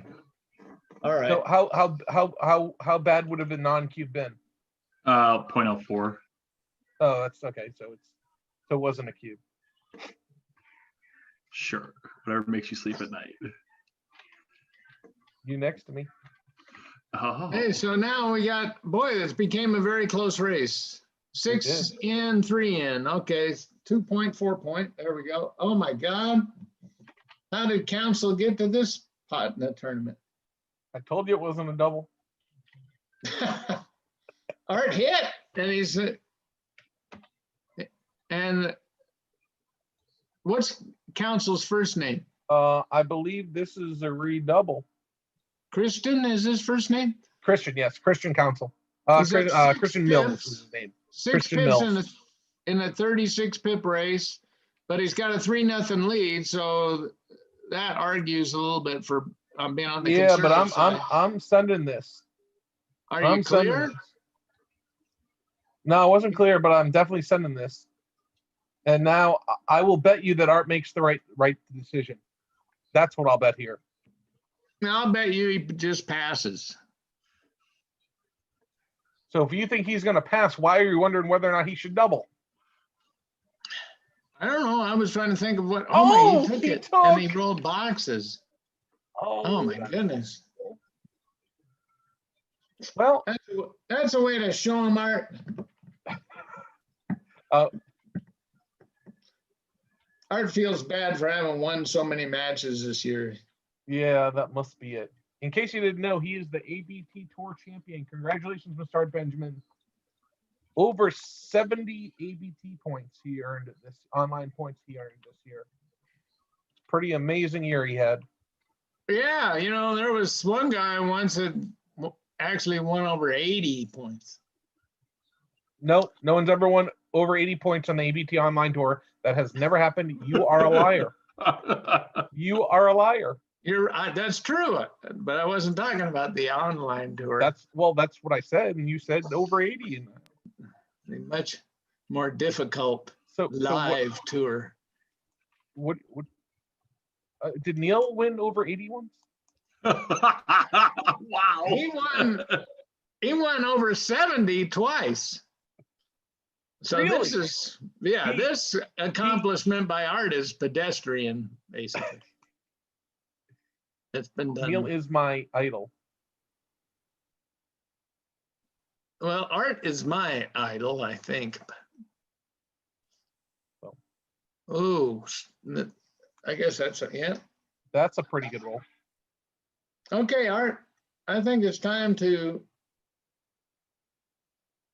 take this car out of reverse. So what is the correct cube action here? Double pass. Is this just a straight double pass? Yeah. Oh, it's a 4-way. I was thinking there. Yeah. Okay. Yes. So he gets Are to do you stuff like Are that. you sure? He did that to tempt him into playing on. Yeah, I think this must be because this could easily be a gammon. Gammons have got to be well over 20% here. So I agree with that cube action. I mean, I would be more likely to take if I had held the ace point there. And Yeah, but I just wasn't take taking it there for either. leverage. I don't think it was right, but then you could take it for leverage because if you pass, you're down 8-0. What's your 10% in the match or something? You gotta get some leverage and use it somewhere along the way. Now this is the score where Council Christian is most likely to make a mistake, especially if he hasn't played in the open round, because he's 3 away And any cube that he gives here with this kind of a lead, Art doesn't have to look at the board. He can just take it unless he's closed out or something. It's so bad to double and give somebody leverage when you're 3 away. Hey, Ray, Yeah. can I set up a position at this score and bet on it, whether or not it's a double or not? No, Okay, I was just wondering. it's not allowed. I'm just giving a general rule to people. Actually, I like your general rule. I was just teasing. And I think it was Stick that came up. Yeah, with that's that. definitely a Stick in the heyday of the forum kind of comment. Ooh, Yeah. double fours. That's useful. Yeah, it is. Is this a 5-point play or is this 2 across and 2 I down? think it's a 5-point because he can't run out there in a double coverage. Oh, he didn't do it, but he's going to double anyway. But see, the 6-4. The cube's already out there. The cube's already doubled and taken. Oh. So why wouldn't he make the 5-point? It doesn't make much sense to me. And now I guess you've got to play flexible. I'm sorry, Ben, say again. Ben Ben. didn't Oh, sorry, I thought it. Anyway, Yard made the 4-point. That now he'll use his builders. And, yep, make the 5. The blot inside confirms Yep. that. It's only 4 shots. Yep. And they you only come work. up with the 1. No, I guess. No, you want to stay back there and cover your thing and then hope to pop a 6. You don't want to be getting hit. If he makes the bar, you don't have a chance to pop the 6. That's why I thought maybe coming up is right. Yeah, it could be, but Even if the he blind doesn't make the squirrel bar, he's finds a going to nut. hit you. I don't So am know. I right? Anyway, Am I the one is up, Ben? Yep. okay, Woo woo! I could see that. Where's your 2? Fought. Please. Yeah, there you go. Thank you, XG. I didn't want to have to say that. Just bring it in. You can't believe bringing it down. Yeah, We're giving 8-6. And it doesn't matter. They're 8-6. 8-6, but they're all. I mean, we're talking about 0.02 between the, like making the 5 and. And you gave me an 8? Really? I have this set to I think- 0.0. So Hey, wait a minute. Art's down 8-0. Should he be doing sexy stuff like hitting here with 2 blots in the board? I mean, he could make the pedestrian bar point, but now I was that gives him a undecided. chance to fill in his blot as board. Couldn't have been too bad. Now do you bring 2 down? I don't No. think so. I think I just clear the 11. Yep, that's me. Well, let On me that- think of that. on that 6-1, he was supposed to make a sexy play. He was supposed to make Thank you. the 8 and then slot the 7. Oh, really? That's Yeah. really sexy. Yeah, I mean, now he's going to be in an uncomfortable situation where he's probably going to have to hit loose on there to prevent him getting out. You know, when the guy's Uncomfortable situation. That's how women feel around you, right? Yeah. Oh, he got out with a 6-5. That's probably not the best 6. I don't think he's getting out with the 6. Maybe out with the 6. Yeah, covered the 5. I guess that's right. And he gets hit, and there's like 5 shots here. Oh 2-6 my from the God! What I tried to cover you. You didn't say. No one heard you say whatever you think you said. 2-6 from the bar. No one heard you say Oh, that. they heard it. Oh, they heard No, it. I yelled as loud as I possibly could to stop Trust the me. world, to protect the they- world from hearing it. They heard it. I heard it loud and clear. I did everything I could to try to save everyone. Now, Including see, Art. I mean, Art's taking the worst of it, and he doesn't deserve this. Nobody does, but he underplayed this position. You know, when the guy had 2 blots in his board, he wouldn't take any chance, and then he was forced to take a chance when he didn't have, and when he had a closed board, and he got pounded by the ever-present 2-6 from the bar. He is setting counsel up, is what's going on here. Yeah, I don't know. It's a trap. This is clearly. They're talking he's about got a bet here. What again? kind of odds are you giving me? They're making bets here on the side. I can see him over in Discord. Art's got a book going. He's gonna Do it for the people, he says. Okay, so what kind of odds can I get if I want to bet on Art now? I'll give you 3-1. look. He either wins or he doesn't. I'll give you a 50-50. That doesn't seem. What's the maximum amount that I can bet? 2 down, Art. Actually, you got to win this game, so you want to make the best play. But that's 2 down, isn't it? Yeah, I'm pretty sure it's 2 down. It's got to be All right. close though. He chose the one that got him pointed on. He's always taken the path least traveled. Are you supposed to slot here or just come up? Oh, I would not have anchored. Well, now he'll go to work on this side of the board. I hate the 23 anchor. I probably hate it too much. That's probably a good roll. I think it's safe to Oh, say why that- didn't he split those back checkers? I don't know. With that double one, he picked it up. I would not have done that. Oh, that's Oh, pretty Art good would as have well. put 2 checkers up and he would have got you with a double. Man, this is like, what's the luck factor so far? I think it's 1.8. I could be wrong. the little bit like I've missed plenty of this match, and it's a 6 for Christian so far. Is it really?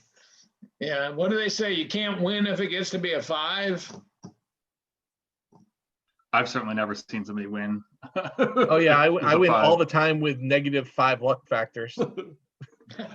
Well, yeah, but you play so good. I did have one time where I lost at DMP with a -7, and I mean I could have easily won. The PR differential was 14. Yeah, but the Like- rolls that happen in that game are huge. The equity swings are huge. So that 7 could have been a 3 afterwards.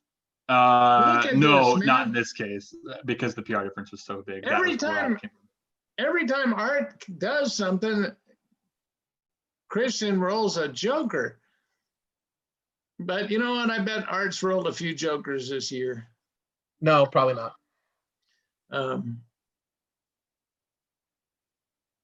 Do you anchor here? I don't think so. yeah, you're up. think- Oh, you're up 14 pips in the race. I think I would have stayed split. Yeah. Also, now you end up crashing your board. You want to be able to hop a checker, I think, or give Well, you yourself a run 6. with 5s and you don't crash with 6s. So both of those are actually, see there, he's preserved that. He would have had to run out into a double shot. But he got 6 primed. Is this incredible? I mean, if One you second. Actually, is he supposed to make the prime, or is he just supposed to make the ace point? could be, but no, he made the prime and let Art crunch, and then he can get him out later. If he wants. Maybe you're right. Oh, now do you clear?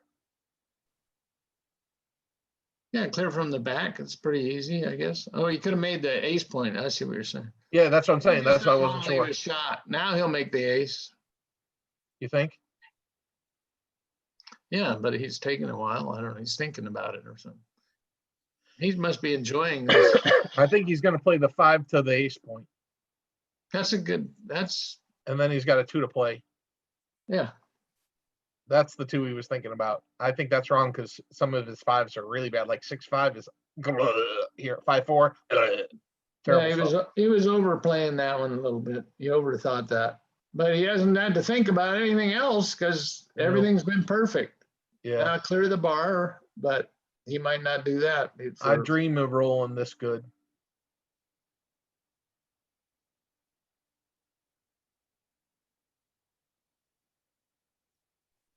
And now the end is near. We've reached our final. Hey, wait a curtain. minute. Is that the fat lady in the background? 5-4. Finally, some drama. Now he has to break a point. Oh, that's so terrible. At least give him a shot. There's the There shot. we go. Yes, Art. Down 10-0. Could this shot mean anything in the match? Oh, he hit. And it covers. Oh, no, it doesn't. Oh, But nice try. Thanks for asking. And actually, that's is a he supposed cover. Is he You supposed to gotta lift cover or it. not? I think he's supposed to lift, although I don't know. Yeah, no, he's got a blonde in the ace point. I don't know. Oh yeah, you're right. And it's likely a checker off difference. So yeah, he's not supposed to lift. Well, he's supposed to play 3 of them and then think about it. Yeah, but he only has probably 7.5 done that. minutes left. We can't see that. Yeah, He only has 7.5 minutes left. that's true. He All should right. take 7 minutes and 28 I am not lifting. seconds. All right. If you don't lift, you win 52.3% of the time. And if you do? 57%. Oh, okay. Yeah, it was clear in this case. I wouldn't have known, obviously, but helped. So it was right to in lift? front of me. Yeah, it was. I think I said that first. And then I went with you. You got talked out of it. Well, I've Well, got one checker misplaced. I am not taking a checker off. I'm playing safe. Now that I told you to lift last time. I don't know what you're talking about. I don't know what you're talking about. Like guys. Look at Art. I would Oh leave my God, this is such a nightmare. Get an ace, Art, please. God, give him an ace. Oh wow, so brutal. And the last joker of the game. Look at No, Art. it's not over yet. There's more jokers to come. Oh, this is brutal. Well, if you're gonna lose, you might as well lose big, right? I like white. Oh, He wait a- rolled 3 cents. His last 4 numbers were doubles, up 10-0. Oh, pretty good PRs by both. I'm sure they're both happy with their PRs, just not happy with much else, Mr. Mathematics. But congratulations, Mr. Council, Christian Mills, And well a done, fantastic- Art. 3.62. Yeah, that's pretty good for You the faced, ABT Core champion. Played well Ray, in thank you so much adversity. thank you so much, Ray, for being wearing the hat, the jester hat and the red nose. I mean, it's awfully kind of you. I appreciate that. Ben, phenomenal job with the stream. Thank you so much. It has been an amazing year of backgammon and streaming. I mean, I can't tell you how many matches I've had streamed for my tournaments and other tournaments that I've done the commentary for. It's just been a whirlwind 9 months for me. This is the end of the ABT season. Hopefully life gets back to normal or starts getting back to what we used to call normal sometime in the next few months. I have some really great news. I have a 90-year-old grandmother, my wife's grandmother, who's in assisted facility. She's actually getting her vaccine next week. So the high priorities are starting to get it. And hopefully it's readily available for everyone. And hopefully by summer or early fall, we will be playing live backgammon again. I much more enjoy beating Ray across the board than across the computer. I can't stay serious for too long. Ben, thank you so much for all you've done this year. Phenomenal job putting this whole ABT tour together, organizing nonstop, and everything else you've done. And thank you to all the fans of the game, the players, the other directors out there that have attended tournaments. It's just been a fantastic year. I'm proud to have been a big part of it. And I'm going to say goodnight, folks. Take care. Thank you. Hey, Rory. Yes, sir. Thank you for running everything, inviting me to do this. Ben, all the best. And how much do I got to send you to play in the after tournament? You have a credit, so I'll let you know. We'll settle up after. Okay, thanks. Adios, Good man, folks. Rory. Thank you, sir. Are we offline? Yeah. Whew, that was nuts.